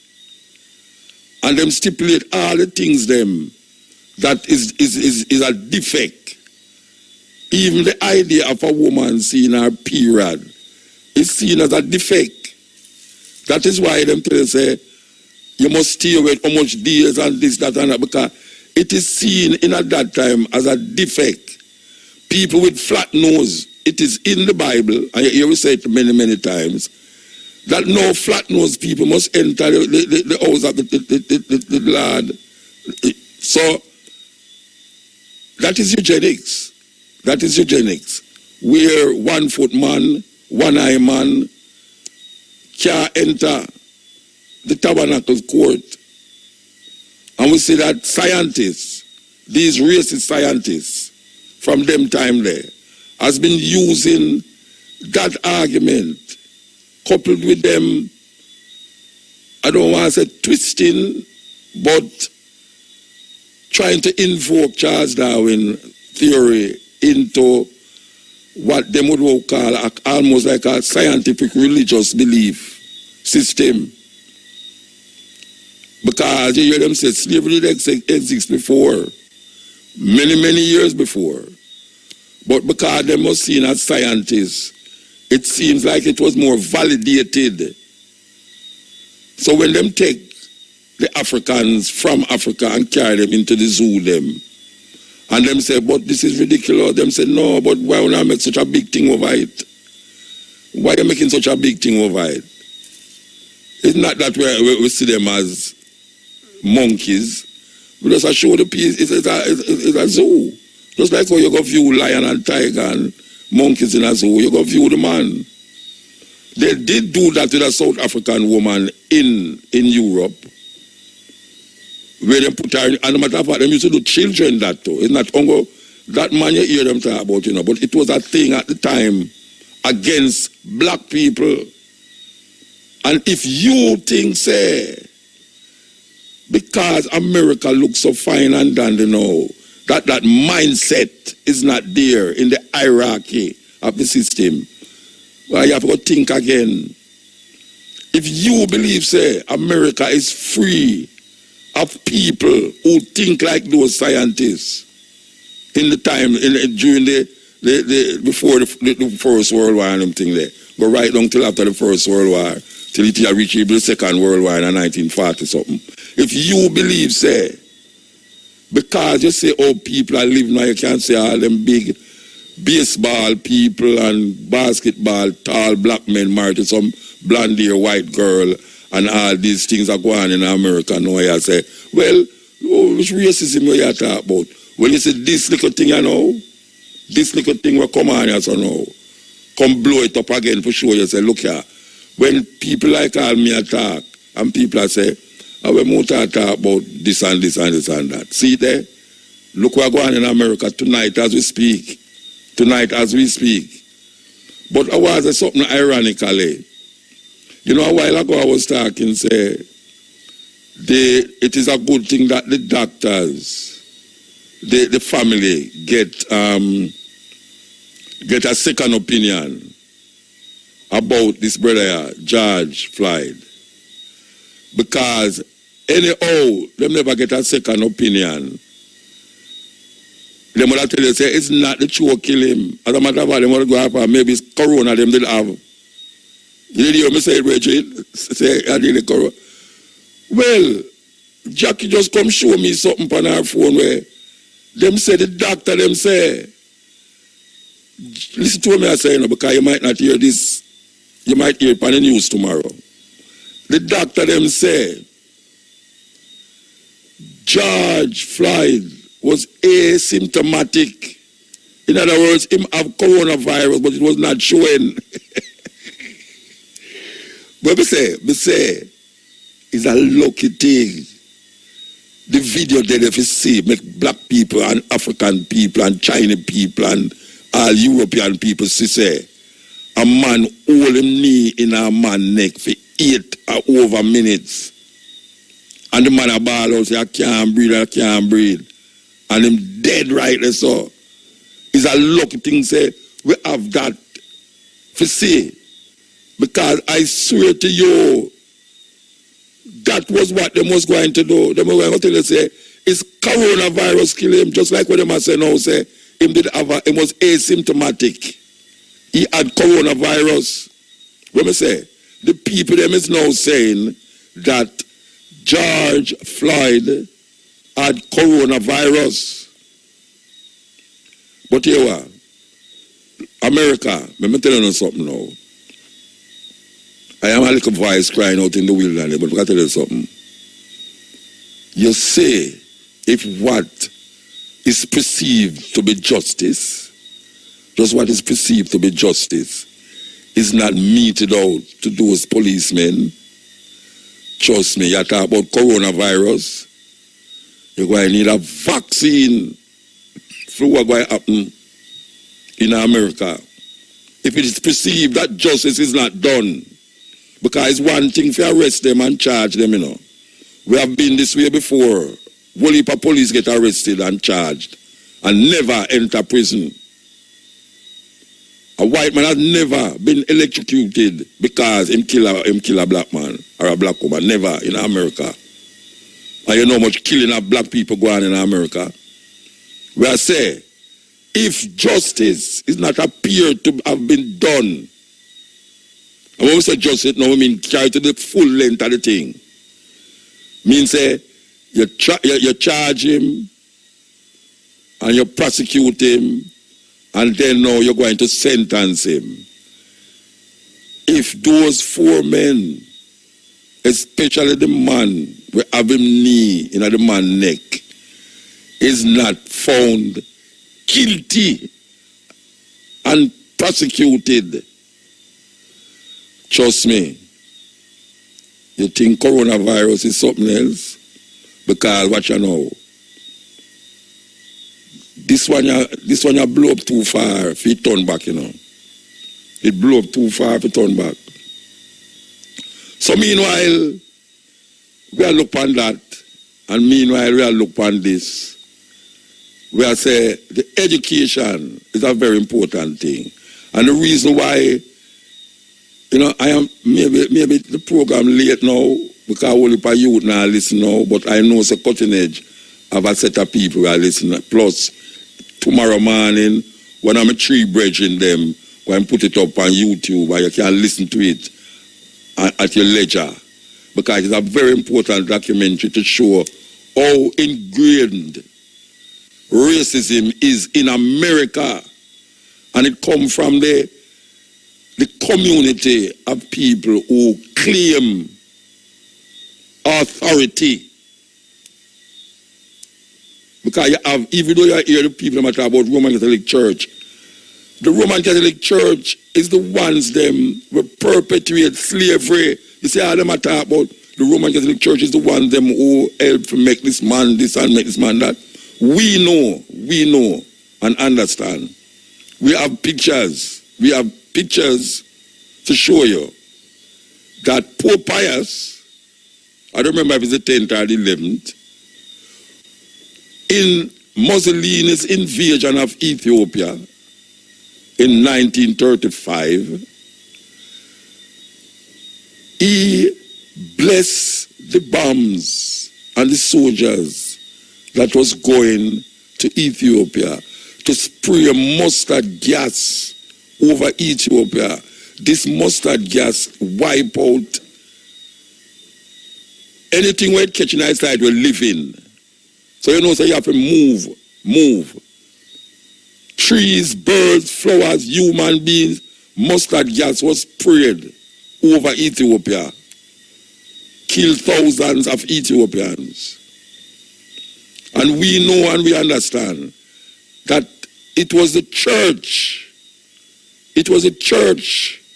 that instigated slavery. It was also the church that instigated Christopher Columbus to come here. In the name of the church, the Roman Catholic Church, and King Ferdinand and Queen Isabella, we claim this land for that nation. And the people that was found there, the Tainos, was seen as lesser human beings to be civilized with the blood of Jesus Christ. And they have continued that for centuries, for sure way, that what we have is barbaric, and what they have is the right thing. And black people, after seeing all of them things they are going with them, still hug up white people, stories, pan top of stories, and don't recognize how cruel and devastating it is to a generation of people that started and created civilization. I already must say, African history never start when them bring me on so. As a matter of fact, slavery is not African history. It is where them broke up African history and tell me about, say, it's the continent over there. So meanwhile, them are staying over here, so them are ravish Africa. And I dig out the coal mines, the gold mines, the diamond mines, and the coltan right now.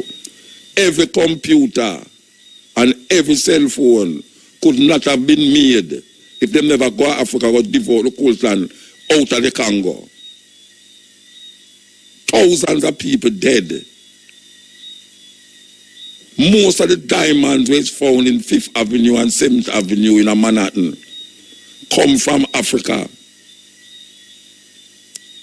We African people must understand and maintain that we can't allow the oppressor, we are still oppressor after so much years. We can't allow them to define us as a people or define we or the direction where we must go. Every man have a right to decide his own destiny. His own destiny. Not through what we call nursery rhymes that was placed there by British people who is defining them things in a them own level. Because when we talk about Brother Nancy Brother Tukuma and all them story there. And our grandmothers used to tell you all these stories. And it used to have meaning. And them say, yeah, you know what it mean? And them tell you the meaning.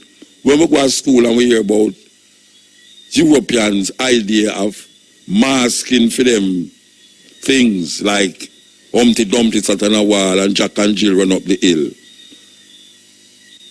That never have no sense to it. It never, but them, it have sense to them because them know what them did that say when them did that say it. But we never know. Them just teach read. So anytime we think about Humpty Dumpty or 2 egg, we are thinking about it. Madness. Madness. 9 to 10 p.m. on IVFM.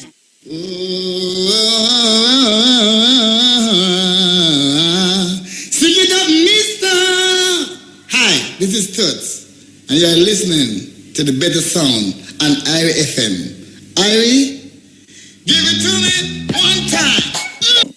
Yeah, we are dealing with some specific thing also now, so just keep in track. Keep on the track. Keep on the track. Man, you got to understand, say, the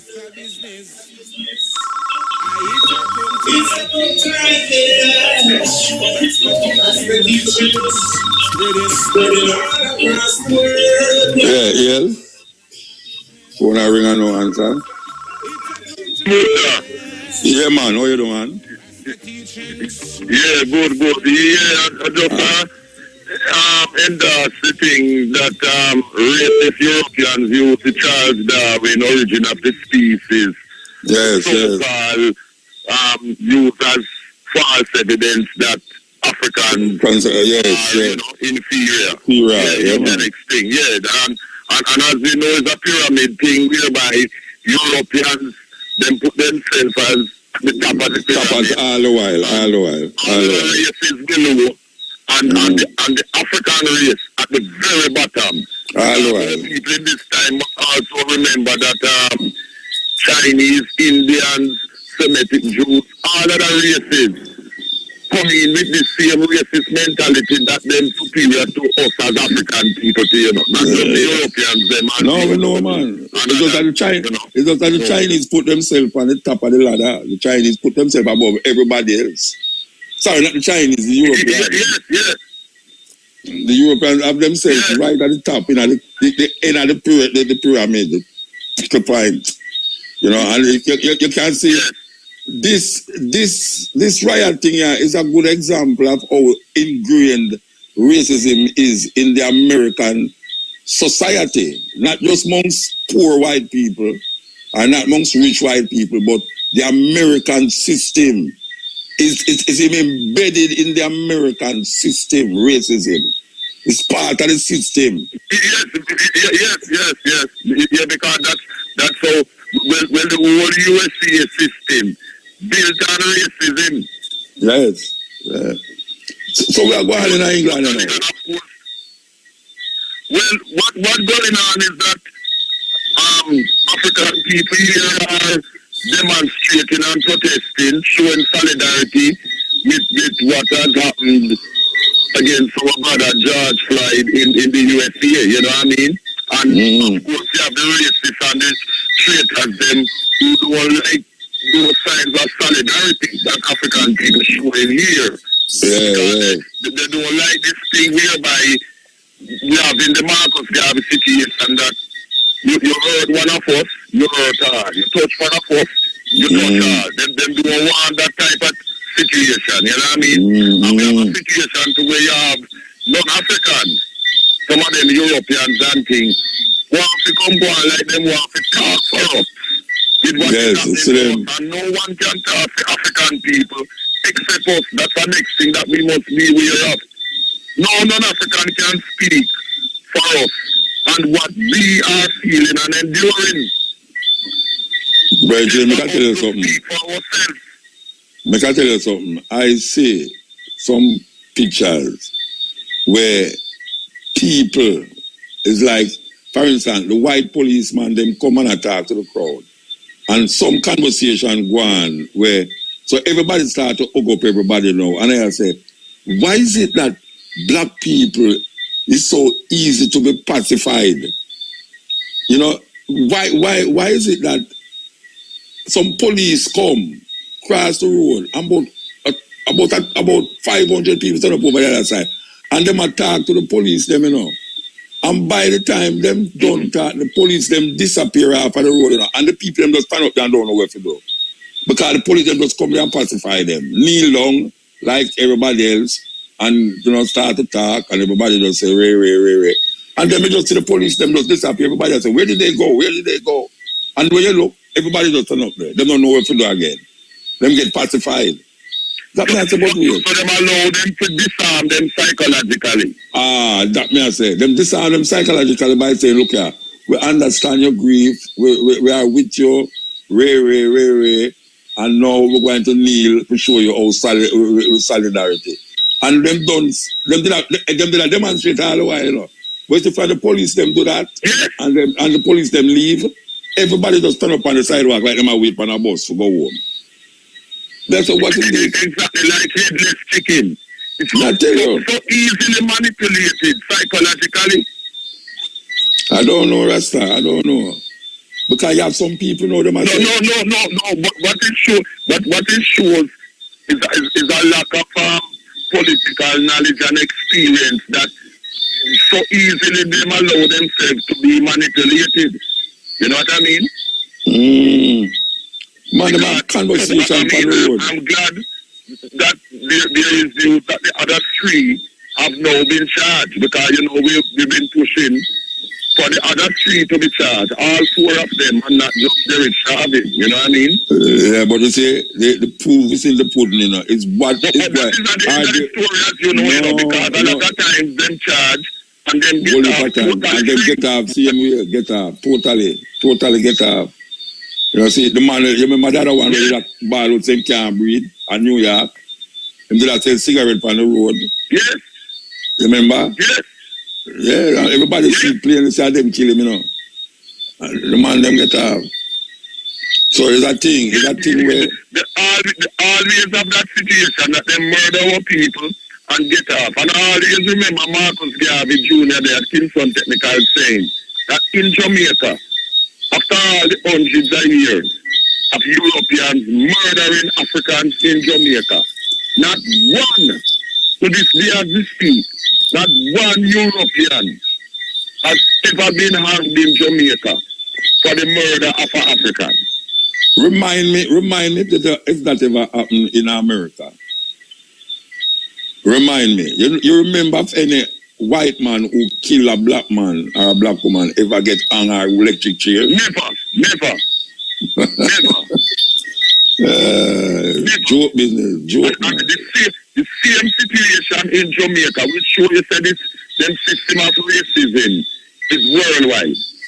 Yes. Neither in the USA or in Jamaica.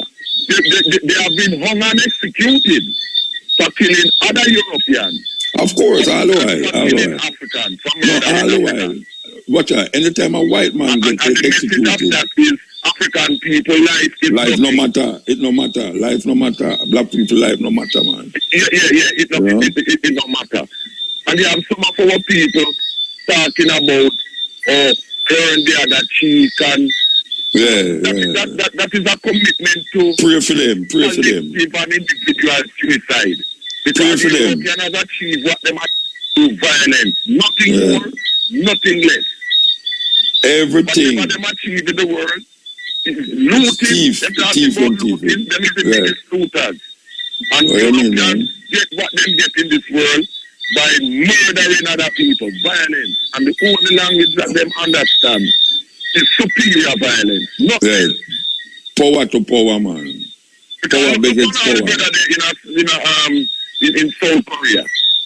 You think he would be there if he never did have any nuclear bomb? You mean North Korea?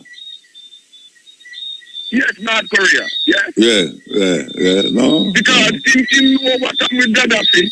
If Gaddafi or Saddam Hussein had nuclear bombs, they would be alive.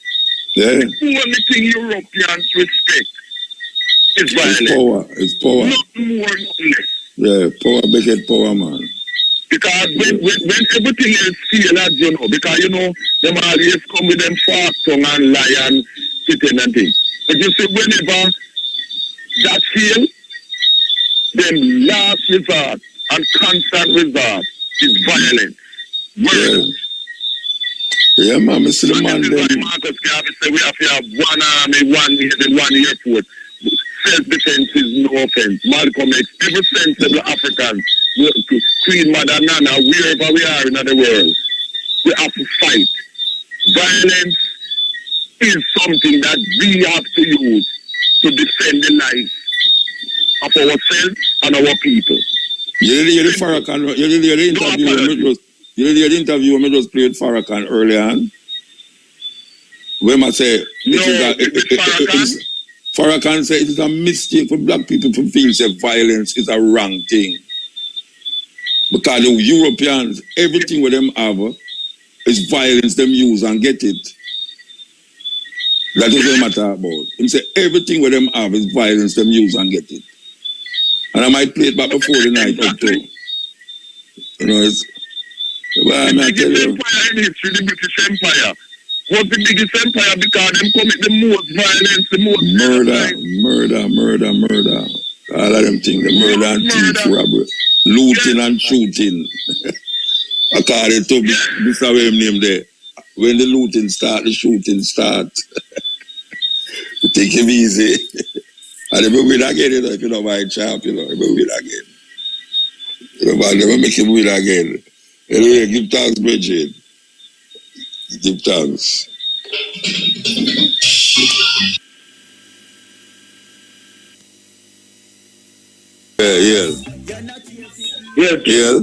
Yeah, blessed man. I say, right over there, and top of earth, not on the dirt, you know? Give thanks. I say, what a thing I go on in enough way, what I can't see, what you see, or can't hear, you know? Yeah, I have to stay up on top of earth, man. Yes, sir. I'm not diverse. You see, the thing about it, you know, a long time I stop being warning and talk things, you know, because I know sometimes command the things not of himself, but he that dwell within, you know.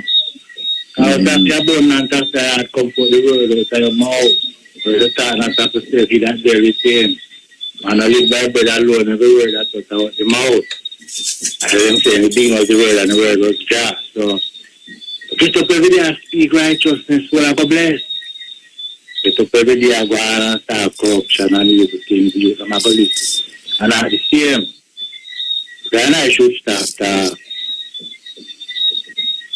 you don't know who I am, go to cricket, you're a passion and myself, everything natural. So when I was that, you get to understand who I am. So, word and body collaborate together. And that's real divine spirit work within. So, don't youth, you know, educate kids, you can read book and learn a lot of things. And there I come from creation. You know, from the wall I watch them, I watch me. I'm long Iowa. Long Iowa, yes? Long Iowa. It's a lifelong Iowa. Still is a lifelong story, it's a lifelong living, it's a lifelong teaching, it's a lifelong learning, you know? I did. But we have your every year, and we have to stay. Because many and I have plans for keep it up and going to Babylon, but fighting from parents now, reveal to children, where people dream with a side vision. You know, still like when I can hear youth rebel, and then we chastise their eyes, we know how truth and rights, and not too wise with your intelligence counteract their character in their way of life. They're being cast in prison and crucified. But the truth is busting out now like a river. I tell you. Water, words, car, house, money, vanity, luxury. Everything in the world them again because many people worship it as silver and brass. And love it in the heart. And take the house and car, the money, and woman, and work, and chain.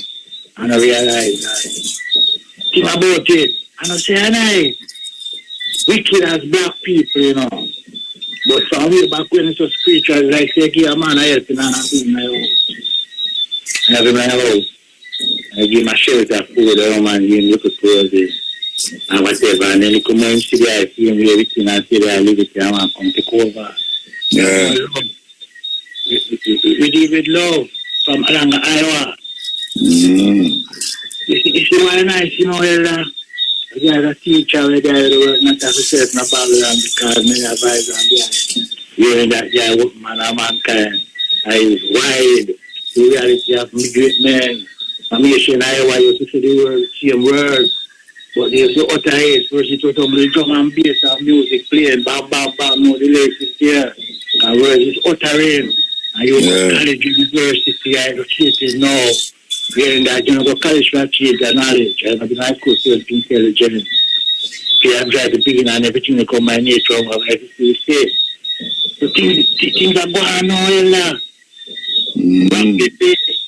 so, you know, we kid. I know them say, because the thing happen nowhere. It's a third tribe, you know. And it's a pin drop my skin and the same red blood, you drink the same beer, but the same herbs. It's like we cry the same tears, special blood, because I hear Shane days to my reading, she can recall some white people here, black people. My mother couldn't read and I cook for them, and then I read tears for them pitney. I used to that and then get to learn to read all right, which I could really change by the name. I come along the way. Things work out, black and white combination, love and devotion, and a touching sweet romance, and get pregnant and take a bash and you come from the land.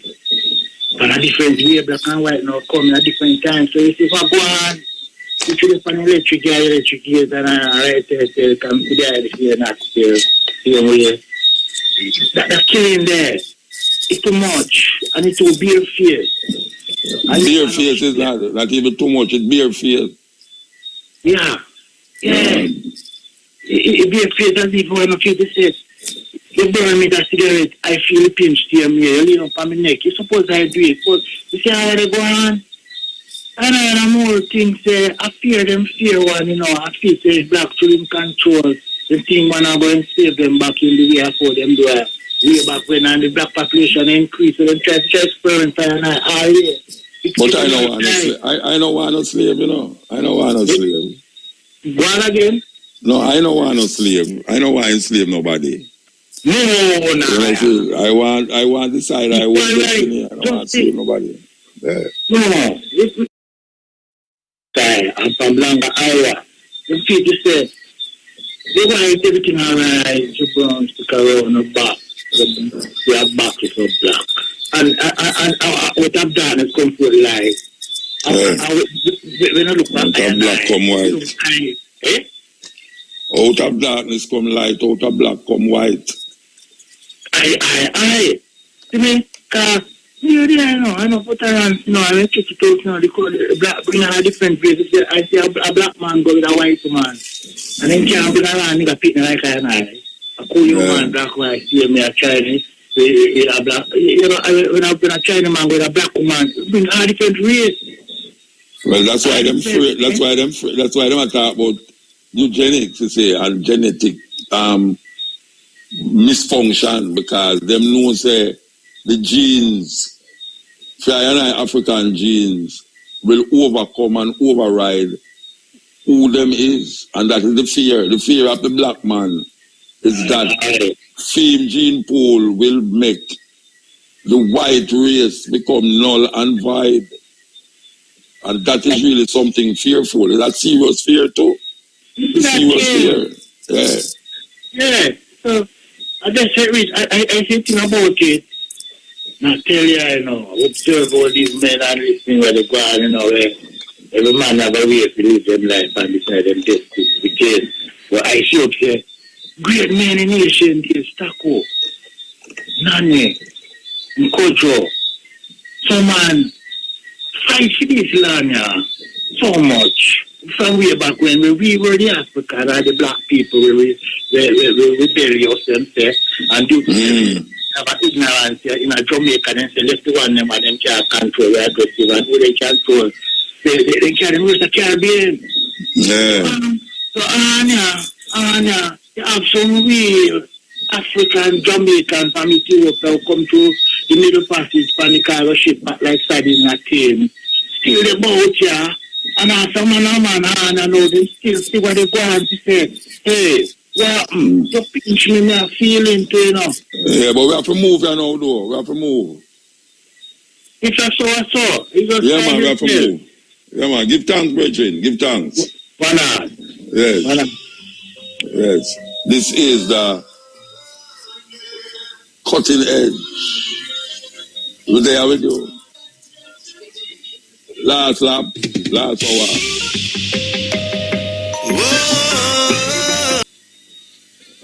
We have to play about the Farrakhan, you know. As a matter of fact, the possibility exists why we might have him on the program a little more, you know. Because we are here to say really because they want to lockdown.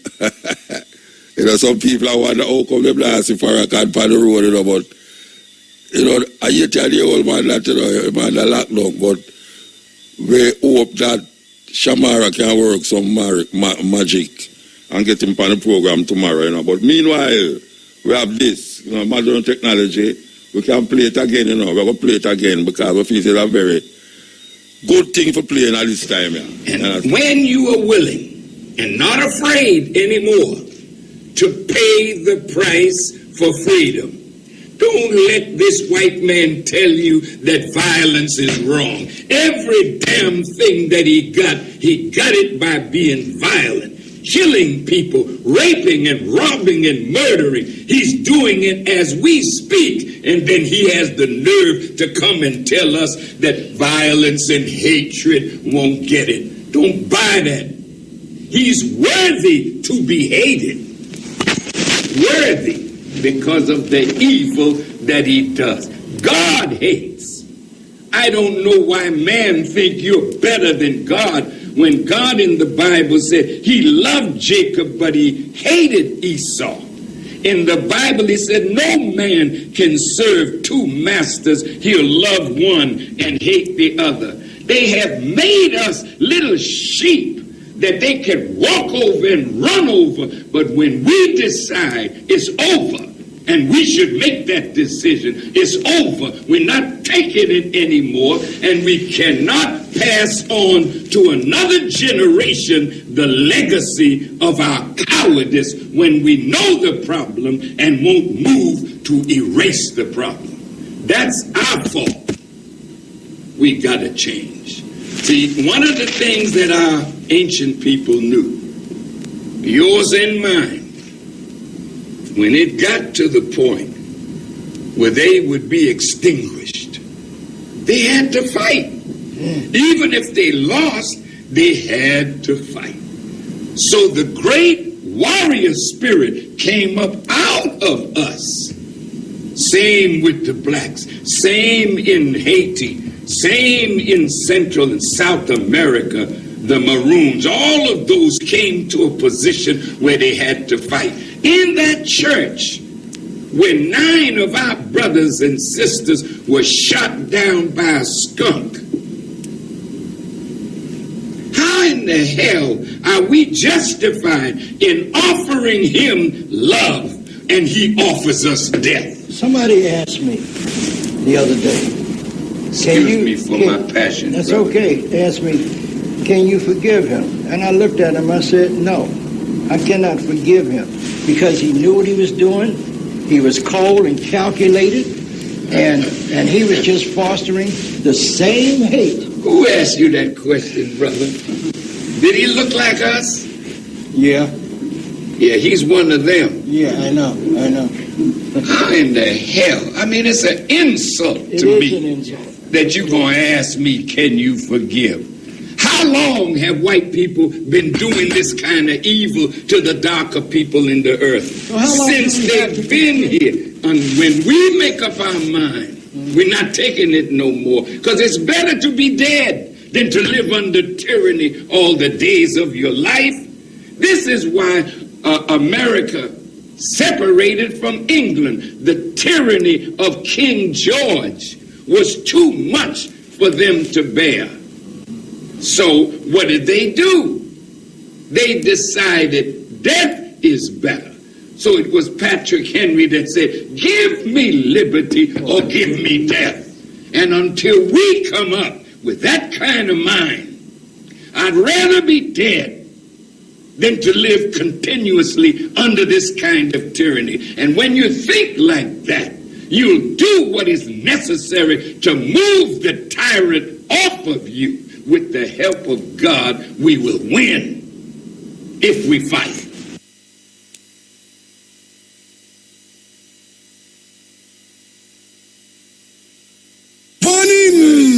RFM have it locked. This them is number one slot. Cutting Edge on RFM. We're there with you on next Wednesday night. Well, Wednesday night gone, you know. So now is what? Thursday.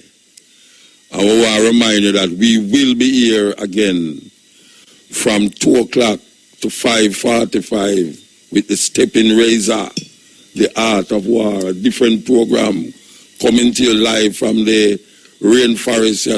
Yes, we have an audience. We have an audience here made up of crickets, lizards. I will see some roach now. We don't understand how roach are coming at the place. We never invite no roach come on here, We tell the roach to leave instantly, because we're going to have to go for some spray. The emergency has spray make them come out. But we make sure we don't make them stay on here so too long. Them is the only one where we know want to get invited. Listen to this. Seriously. Did you know that hypertension and heart disease kill more blacks than anything else in America? I didn't know that. I thought it was the police. And that's right there. Did you know that hypertension and heart disease kill more blacks than anything else in America? I didn't know that. I thought it was the police. Yes, may I tell you, this is the Cutting Edge at RFM. You believe that? It's a serious thing, It's a serious thing. But really and truly, black people still have to go get in line because I don't know what's going to happen after all of this. After all of this marching up and down the place, with all of them people there. It's like the riot just heal everybody. The riot just get to all the coronavirus. Well, we're going to know that when it comes to 14 days after, we're going to see what's going to happen in America. And all the places where people bungle up, we're going to see what's going to happen. Yes, because that's a serious thing. It's a very, very serious thing. Everybody drop them guard. Because meanwhile, we attend to one thing. We need a vaccine for racism. We need a vaccine for racism. Yes, because it prey upon the people them. We need a vaccine for racism. That is what I call for. Anybody, people make vaccine for this and vaccine for that. And them can't make a vaccine where make people just love people. That. We can't make no vaccine where just inject it in you for make you just love people. We have make vaccine for everything. One to the main thing. Right now, we need a vaccine for racism. Yeah, we need a vaccine for racism. How that's going to work out, scientists? That is why Jesus walked into the temple and he whipped people out. He said, all of you get out. One by one, get out. What are you selling? You're selling doves, get out. What are you selling? You're selling wristbands, out. What are you selling? You're selling anointing oil, Puma, out. What are you selling? You're selling stickers, oh, Puma, out. What are you selling? You're selling anointed towels, for what? Out. Tell me one man of God right now who's using his own anointing oil as a hand sanitizer.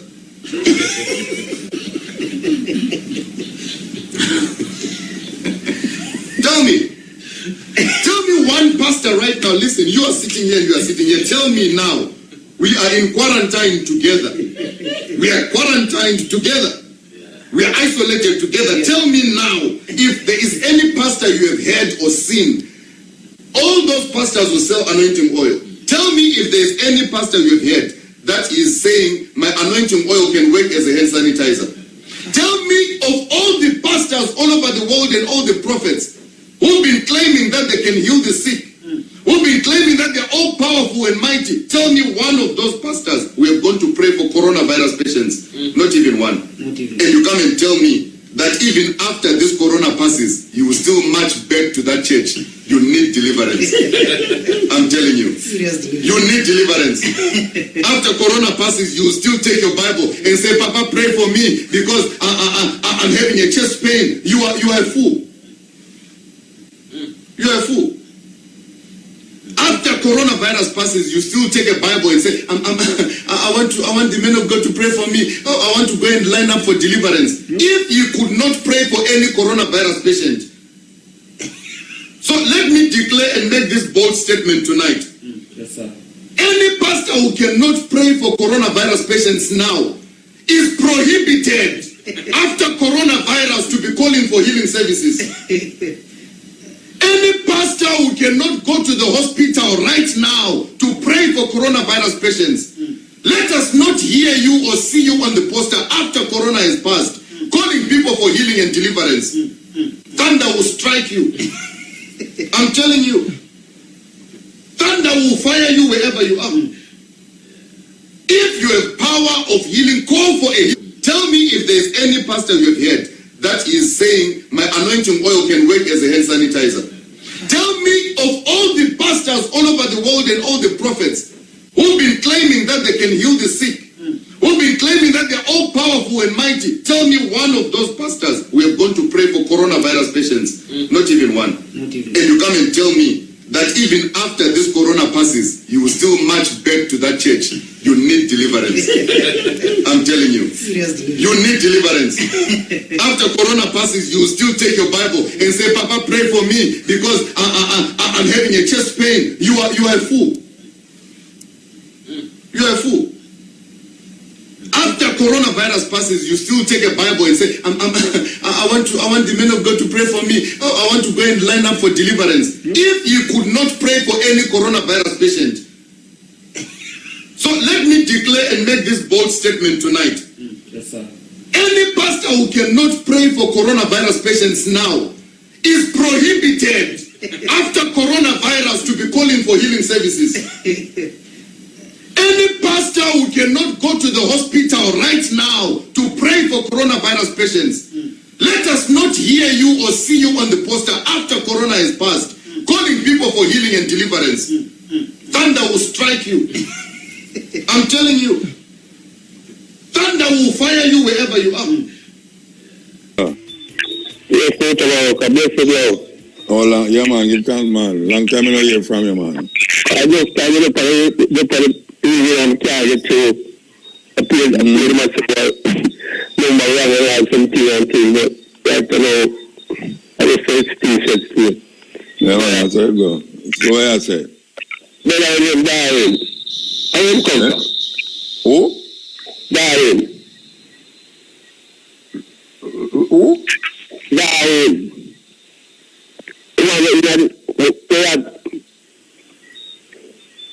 We are talking since later. More than one man, I talk to, man. Oh, the one with the monkey thing. The monkey thing? Yeah, the one we are selling that man, the monkey thing, I'm going to put it on Kia Johnson. Oh, the documentary? Yes. Yeah, where's Sam to it? Where it come from? The brother with him Darwin. Charles Darwin. Yeah. Yeah, one thing, where it come from? No Europe, no Europe, man. It's a white man. It's a white man. Yeah. That people are supposed to read all them books about him. What do you mean we not to read them book? Don't read every book, man. How you answer, man? You mean not to read it? How you going to know when in the book? Appear and those who keep up talk. No, wait, hold on. You ever read a book, Ed? Well, let's try to sketch out. You have to go in the life. Huh? I just say I could sketch out. You have to read it up from beginning to the end. Well, I tell you something. The original speech, I read a book from I at school. I read them book there, you know. So when you say man no for read them book there, what you do? You don't read book where you agree with? Eh? No, only when I agree with, but to all him state of same thing and behave against black people. No, but wait, no, that's how we, no, wait there. I know, him did attack, you know. Remember, it's some man, I take what him say, and turn it in and feed them like a racist thing. Yeah. There was no story about him, you know. The story was about feed him ideas, and when man use him ideas to do against black people. You know, it's like a man that take Jesus and turn it and use Jesus' ideas and turn it in a film thing for do something against black people, which is that them do. Them use the Bible against black people. So, I'm going to read the Bible. I'm going to read the whole of the Bible. First, read the Bible and see what I know. That can't keep her. No, I never say for hold and keep, you know. I say it can be read, and if you want to show it, after you don't show it, don't read it, so you know. But it is good to read things that you can know exactly what is. But I say that can't elevate the more you know. So you better do that, the more that you know. All right, so where you read now? I just read that now. Natural things. Natural things? Yeah, everything is natural in our earth. Like, no, wait, no, man, hold on. Yo, me ask you where you read, you know. Because we just talked about book a while ago. Yeah. So me ask you where you read now. You have a book named Natural Things? That's a long time you don't read the book. Oh, you say that? Okay. A long time I don't read no book neither. A long time I don't read no book neither. Yeah. But me read still because you have something you know where you call audio book. Yeah. Audio book is a good thing. You can put in all your car and I listen to it when I drive, you know. Yeah, that's good. Okay. Yeah, so you're done with the reading. It all depends, you know. Where it depend pan? You get a book and it's really interesting. Okay. Like what kind of book? What kind of... My thoughts and just like how I and I reason and we uplift each other and reason and things. Yeah. Yeah. Just kind of book I read right now. All right, I'm going to try to get one and come give you, you know. Yeah. And then when you don't read it now, I'm going to know if you read it, you know, because I'm going to ask you about it. Yeah, man, I do that, man. We're not going to tell you no lie or nothing. Because we know that them something there. But part of the state of life, I think the truth of life that I feel right now. Yeah, man, give thanks, say that listen still. Give thanks, say that listen. Oh, man, every night to the Mutabaruka, you know, do everything, you know. Okay. I say, you know, because you don't know. Yeah, man. I have a book. I don't living book, you know. Yeah, of course. There's no people here, them not to read the book, you know. Man, that man said to, I mean, make them not read again. I mean, make it not read because you know you just listen to that one and say, man, not for read the book there. You know, I look at the boy that should even born, and if them look redneck brother that should even born still, you know, man. For them deal with black people, you know. No, but you see, you have missed anything I talk about, you know. You miss it? It's not Charles Darwin, the book, the thing I talk about, you know. It's a talk about people who use him theory for develop a system of racism. Them interpretation of what Charles Darwin has said. Lead them to develop something what them call scientists now talk about scientific racism.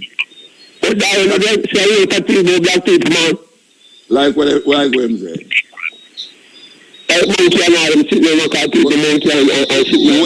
Where you get that from? Can you tell me say you don't read him, you know, so where you get that from? Where get it from? Yeah. What are the history of listen since night from the documentary? All right, me now about that talk with you. Because me I try to explain something to you.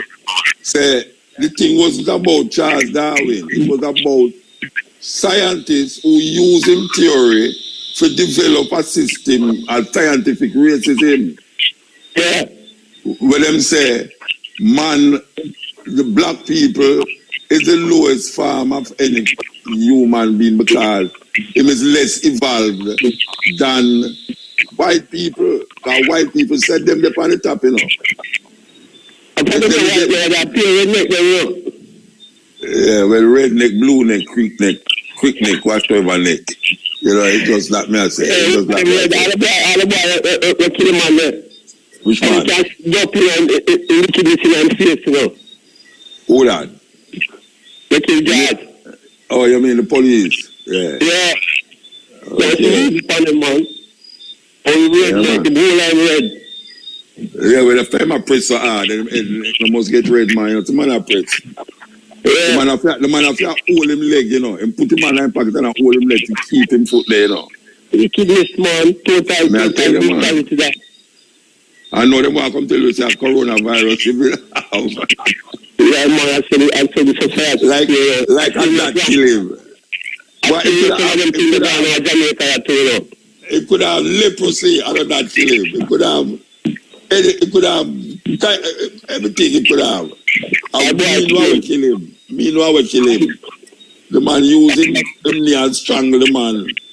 And that kill him. But they make them go.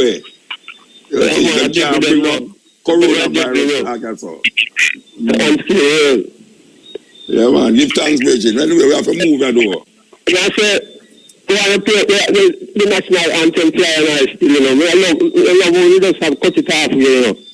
Who, me? Whoever did that. I cut off the national anthem? I cut it off here. Are that them though? You mean, what's that? Me never go and Yo, my brethren. Me never go and no function in Jamaica yet and hear them play the whole of the anthem. Never. So you're going to start now. You're going halfway too.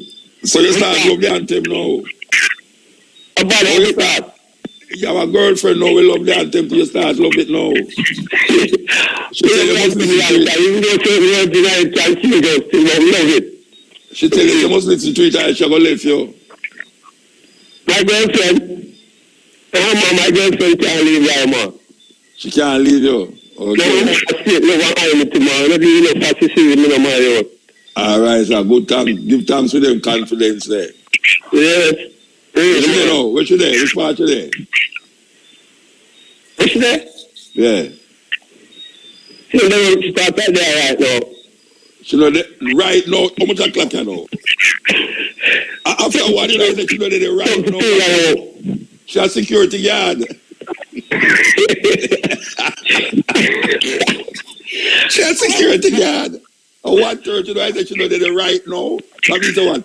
10 minutes time she come in. I'm all time, all too strict, man. All time I have to stay from saying. No,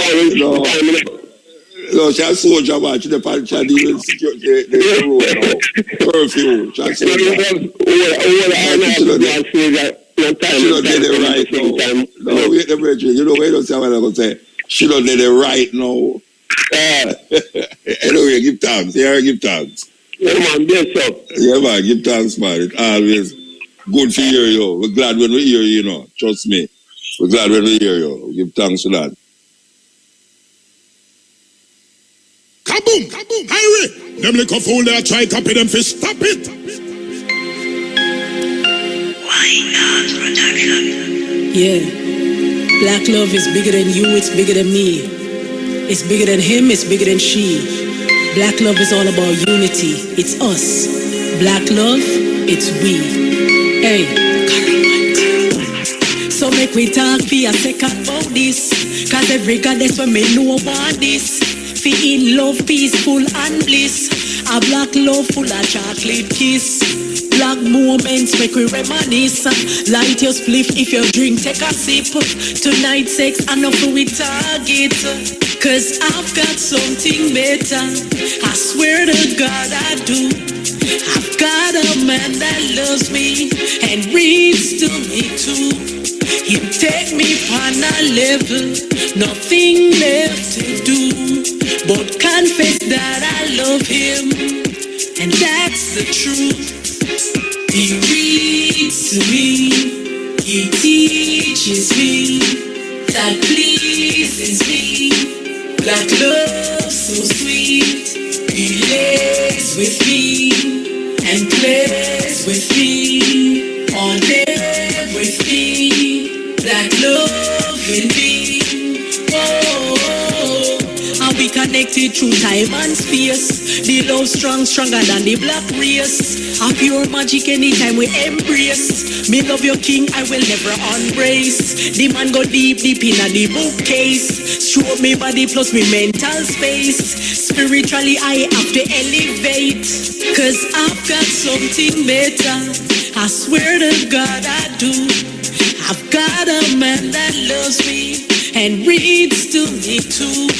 Him take me on a level, nothing left to do, but confess that I love him, and that's the truth. He reads to me, he teaches me, that pleases me. Black love. Yeah. How are you, man? Good night, sir. Good night, man. As you talk about them say them want put it say a corona a virus him dead from. No, wait there. And me say that, you know. And me say, so you them say a corona I'm dead from. Because right now, them I say, him, at first, them did say, is, what them say, is something else him did have. We kill him. And then the family do a next, autopsy. And then find out, say, is the pressure of the man need stop up him windpipe and all them something and kill him. And me just I say no, look more you hear them tell you say a corona kill him, because every time now something happen you hear them find something to chip out of it. Yeah, man. So them work. But you know say when I say, you know say a lot of the deaths them where them say a corona and natural death, the people them dead from, you know. No, well, corona not kill nobody, you know, it's the underlying thing where the virus bring out of your cause it. Yeah, it's like HIV. AIDS not kill people, you know. It's the breakdown of the immune system with the blood connection with the next blood cause you for dead. It's not the actual AIDS. When you see with the corona, it's not the corona itself kill you. It's just things that you have inside of you. And the corona now multiply and just done with it. But you have people who not have the corona, none at all. Yeah. Them put it say them have corona for pump up the corona death rate. So who you know them? You know somebody who them do that with? No, but some things that may I read. No, me know well you can't read everything, but me ask if you know anybody where them do it. No, not definitely. Okay. But you know anybody who have corona? No, not personally. So you think say anybody have corona? Yeah, of course. Okay. So if them have corona, why you think say them not dead from the corona? Are the people I never said people not dead from the corona. You said the amount of them say not dead, the amount. Yeah, but them not everybody where them said dead from corona is corona. Yeah, okay. Because them try to pump up the death rate, you know. So why? Why them pump up the death rate? If you try fear. Them pump up the death rate with fear, for drive fear, now that's what happens. So what will be the outcome of the fear? Some of the people who dead from natural cause who have no corona at all. Yeah. Them put on the say a corona. Say a corona. Yeah, but me read that too, you know. But when I say what is this, what you use to substantiate that reasoning? Because me read where you hear too, you know. Me read them something too. Them planning, you know, it's about driving fear in the people, you know. What is the driving fear in them to do what? No, because it will help them cause, you know. What is the cause? them main objective is the vaccine. Okay. And people will quick to accept the vaccine. Accept the vaccine, yeah. Because them see so much people dying. Yes. So the amount of people were dead raise up the fear, and the need for the vaccine is more urgent. Yes. Okay. So now, why now them wouldn't want why would the people them not want to deal with the vaccine? We can cure this. We're supposed to can cure the virus for them. Well, Why they wouldn't want to deal with it? Where go on, where I say the vaccine have carry waiting at them it just has slipped me. But microchip? No. The next thing where the we can Take your time, man. I said me can't find it. Oh, you're looking at a book for talk to me? No, me are going somewhere for say me can't find the name of it.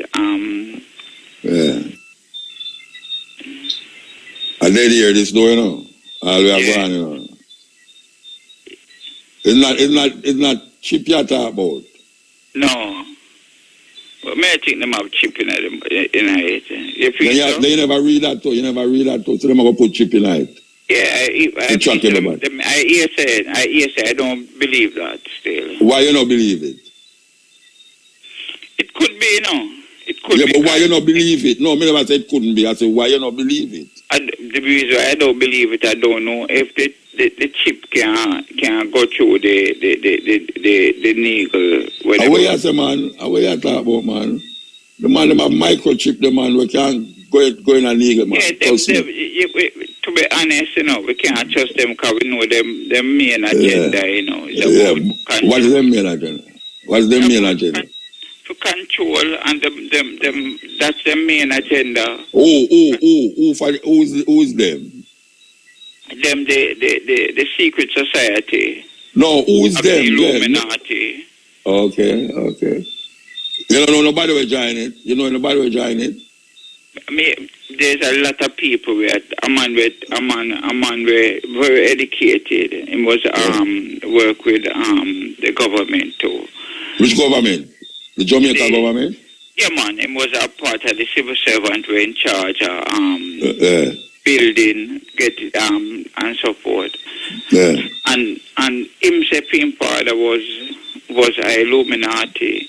But a lot of them people talk about it, this Illuminati very loosely, Yeah.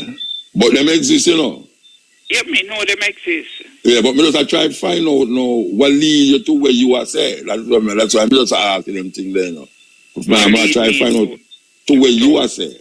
To where you are saying, where you believe and where you don't believe. No, to where you are saying, no believe or don't believe. No, but to be honest, to all me have them, right now, I not take nothing from them right now. No, I can't. I not give them nothing either. I not take nothing from them, but I not give them nothing either. Okay. So when I ask you now, yeah. Them say 100,000 people dead in America. You believe there's so much people dead? No. Why you not believe it? Because they want to pump up the death rate. All right. You believe there's 10 people dead in Jamaica from it? Yeah, man. 10 people. Why you believe that? Because we have the cause and the but we are the same thing all over the world happening, So why is it that Jamaica is not part of it? But why they would want to scare Jamaicans then? Why they would want to scare Jamaicans? Because why Jamaicans scared? Why they would want to scare Jamaicans? Because Jamaicans are scared right now about it. Yeah, so why and they think they have plans for American alone. No, me not think them have no plan. Me talk say, why you think them have no plan? No, me not think about them plan, Oh, me not think so. When me done that program, me gone to my bed. So me not think about no plan. What me I say to you is Jamaica have 10 deaths and 500 odd people catch it in Jamaica. You believe so them chump up the numbers and not really 10 or really 3? No man, them not pump up the numbers. So why you wouldn't believe it? Why you not believe it? Why you not believe say the government will tell you 10 when I really 100 dead? Because you have some people that listen to me and I say, they might tell about 10 people dead, I go all 1,000 people dead. Because me a man to that, you know. Me a man to the government to hide the figures, you know. But I want to tell you too, it's a most leaders in the world, you know, the Illuminati, them have them in them pocket, you know. So why they wouldn't have the Jamaican government in them pocket? Of course, we know that. The last time him go in, I see where him a lick out where him say, look where Venezuela do for it. And him Illuminati make him do it or the American government? The American government. But Illuminati we are talking about. Yeah, but the American government not part of the system. Part of the Illuminati? Yeah. You mean like with Trump? Trump, yeah, man. I'm a part you think that Trump are part of the Illuminati? Of course. Even and who is? Part of it. Obama. You think so? Obama under the orders of the Illuminati? Yeah. You know, Trump a bad man. What you talking about? Trump a bad man. Which Illuminati? You think the Illuminati can control Trump? Trump a bad man. Trump a do things that they never expect him to do. By the way, the Illuminati can't control is a dead man. Like who them kill? All the people them kill. Like who them kill? Like them kill JFK. Kennedy, yeah. And you say Illuminati kill him. Yeah, man. Alright, so let me ask you a question. Yeah, he work with the Illuminati too, you know. So let me ask you a question. You know, you're Trump and go against the CIA. You know, you're able to go against them. Look here, we are man, you know. And we use certain strategy to convince the people. In a same the World Health Organization. Yes, everything. And the USA. No, the USA is a donor. The USA is a donor in it. A whole countries. Then them not look against China too. You know, see my look against China. Yeah. But China is an opposition to them cause right now. Yeah, and you know, since let me go against WHO. WHO is not controlled by the Illuminati. Yeah, man, them dictate where them But him say he might take out the money out of the WHO. He might take out American contribution to it. Molly has said that to make it look. Oh, you mean he might say that? He might do it, what you mean? Trump? Of course. You know, your Trump say when the looting start, the shooting start. You never hear him last night before that. At least them have it said Trump is a madman anyway. No, but you can't go too. Like your madamism can't go too far, you know. Then of him gone far. You know, so we are talking about but Trump. There's a limit where they may take him out like JFK too. They may take out anybody, but me say Trump, out of all of them. Trump are the outsider. I tell you. More tell you say when name Obama a part of them rather than Trump. Trust me. Well, say that, you know? Look here, whether they're a part of them or not, they have to take orders from them. No, but me not think say Trump will take no orders from nobody. And that I tell you, man, one-man army. They put him. Him a one-man army. Even this government, and your oldness. I noticed every government will visit the US, you know, is a different man, you know. You know, say in Ethiopia plan for build a dam. This dam is so big that but this is people have a problem with it. Egypt have a problem with it. What people have a problem with it? Egypt say if them build the dam and then pull it up in less than 10 years, the water will stop running. Yeah, them now have no water. So it was a big controversy. And them say, guess what? The president of Egypt say, guess what? We have America, but discuss it. We have to have a meeting in USA. And from the government going to USA. Oh, which government? The government of Ethiopia. From that day until now, the dam no move. Yeah, but they're not ready for that yet. Yeah? So how that come up to Andrew Willis? No, because last year him go him visit United States and an official visit. Then never him go China too. You know, I see him go China too. Yeah, but every president will go there, them come back as a different man. I don't know why. Like what kind of difference in him when him go there? Tell me. When him come back, totally. Right now, you know, the rest of the like a zombie. Caribbean, the CARICOM, you know, is against him for the Venezuela thing. Nicolas Venezuela. Maduro, you know. No, but may I ask you now, what happened to him when him go to China? When him go to China? You never hear me check what you pay money for the Chinese people. Yeah, man, China. Remember saying that the Chinese them not have a plan. Like who have a plan? The Chinese have a plan. Them not want the world. I don't feel that them. Listen to me. Listen to me, good. China have more investment in Jamaica right now. Yes, but that means that them have an investment. That means them have a plan for yeah, them have a plan for land. Them have a plan for. Right now, most of Cayman has go right back. A Chinese own it, and them have to build city out at Cayman. You never hear them say that. Oh, them get it. Now Jamaica government give them. Them never. But I tell you, the highway is the Chinese own the highway. Because we have to go pay for the one where them build out a 3 mile of Chinese people. Yeah. Yeah, so I tell you now, so China have... When them don't pay for it. Pay, don't pay? And we are talking about don't pay. Don't pay for what? But so I say we can't you and me now going to live to see that don't pay for. I tell you that. Probably me and you won't live to see it. But them now, my grandfather, my grandpapa, they are going to live to see that. So if you say they're not different from the US and England, if they're not different what? You think the China different from white people? A land, a control them at about power. You know where them go Africa go do? You know where them Sri Lanka them take away the whole of the port from the people them because the people them couldn't pay them back.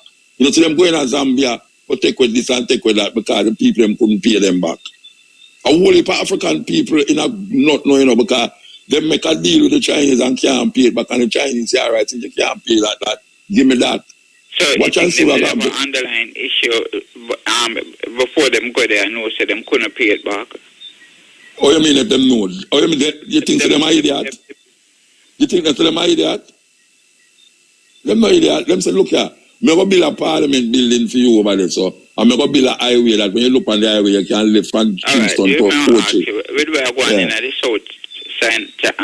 South China Sea right now, where America and China with Hong Kong. With Hong Kong, I don't feel so them really want when the US are trying to move closer to China, you know.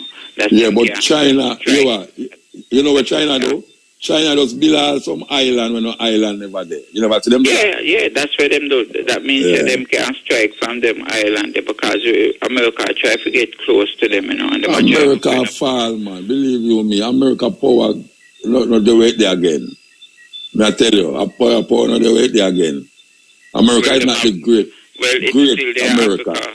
You remember when you used to say Great Britain? Yeah. You hear anybody else say Great Britain anymore? England them talk about now. Nobody not talk about the Great Britain, the motherland. Them days are done. Remember when Greece was the superpower? As long as America great, England is great. As long as America great, England great. You think say America, watch out. You think say America great right now? Well, you're living at the past, man. You think say America great right now? That's why I tell you, say Trump. Say Trump. A Trump great. Trump are the great. A Trump great. You know the man say, everything you say, you know.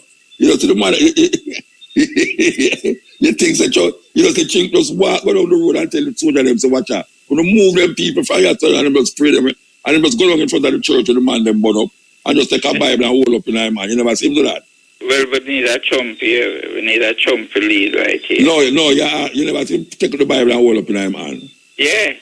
You never see the picture with Hitler when them take the Bible and hold up him like man. Same way.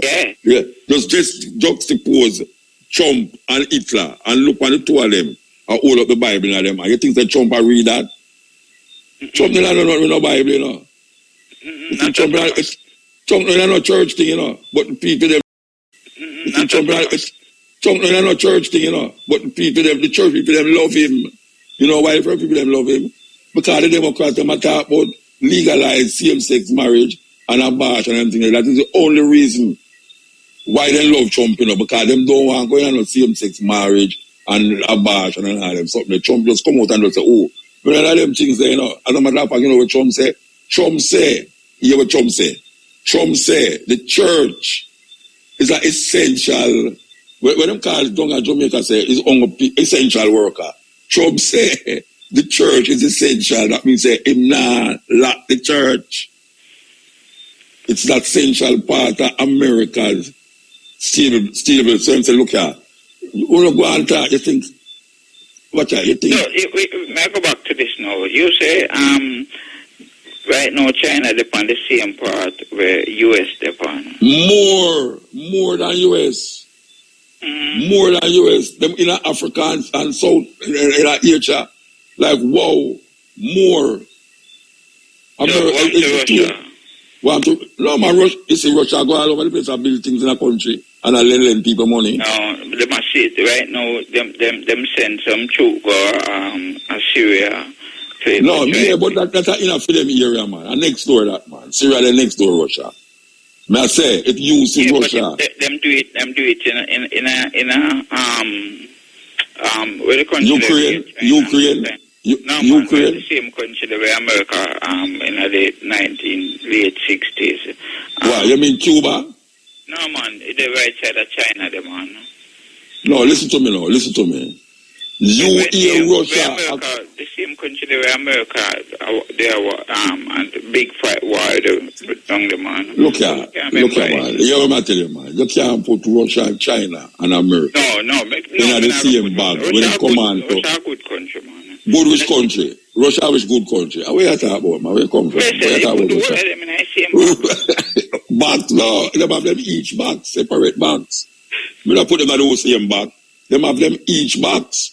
Russia, what do you talk about, man? They say America, China, England. You say England have too much pressure now, you know. Them afraid that the Queen still alive. Because all of them that think that the dead land that they can't turn around the thing. You know, see, you have Boris Johnson over there, so now him come like a Trump.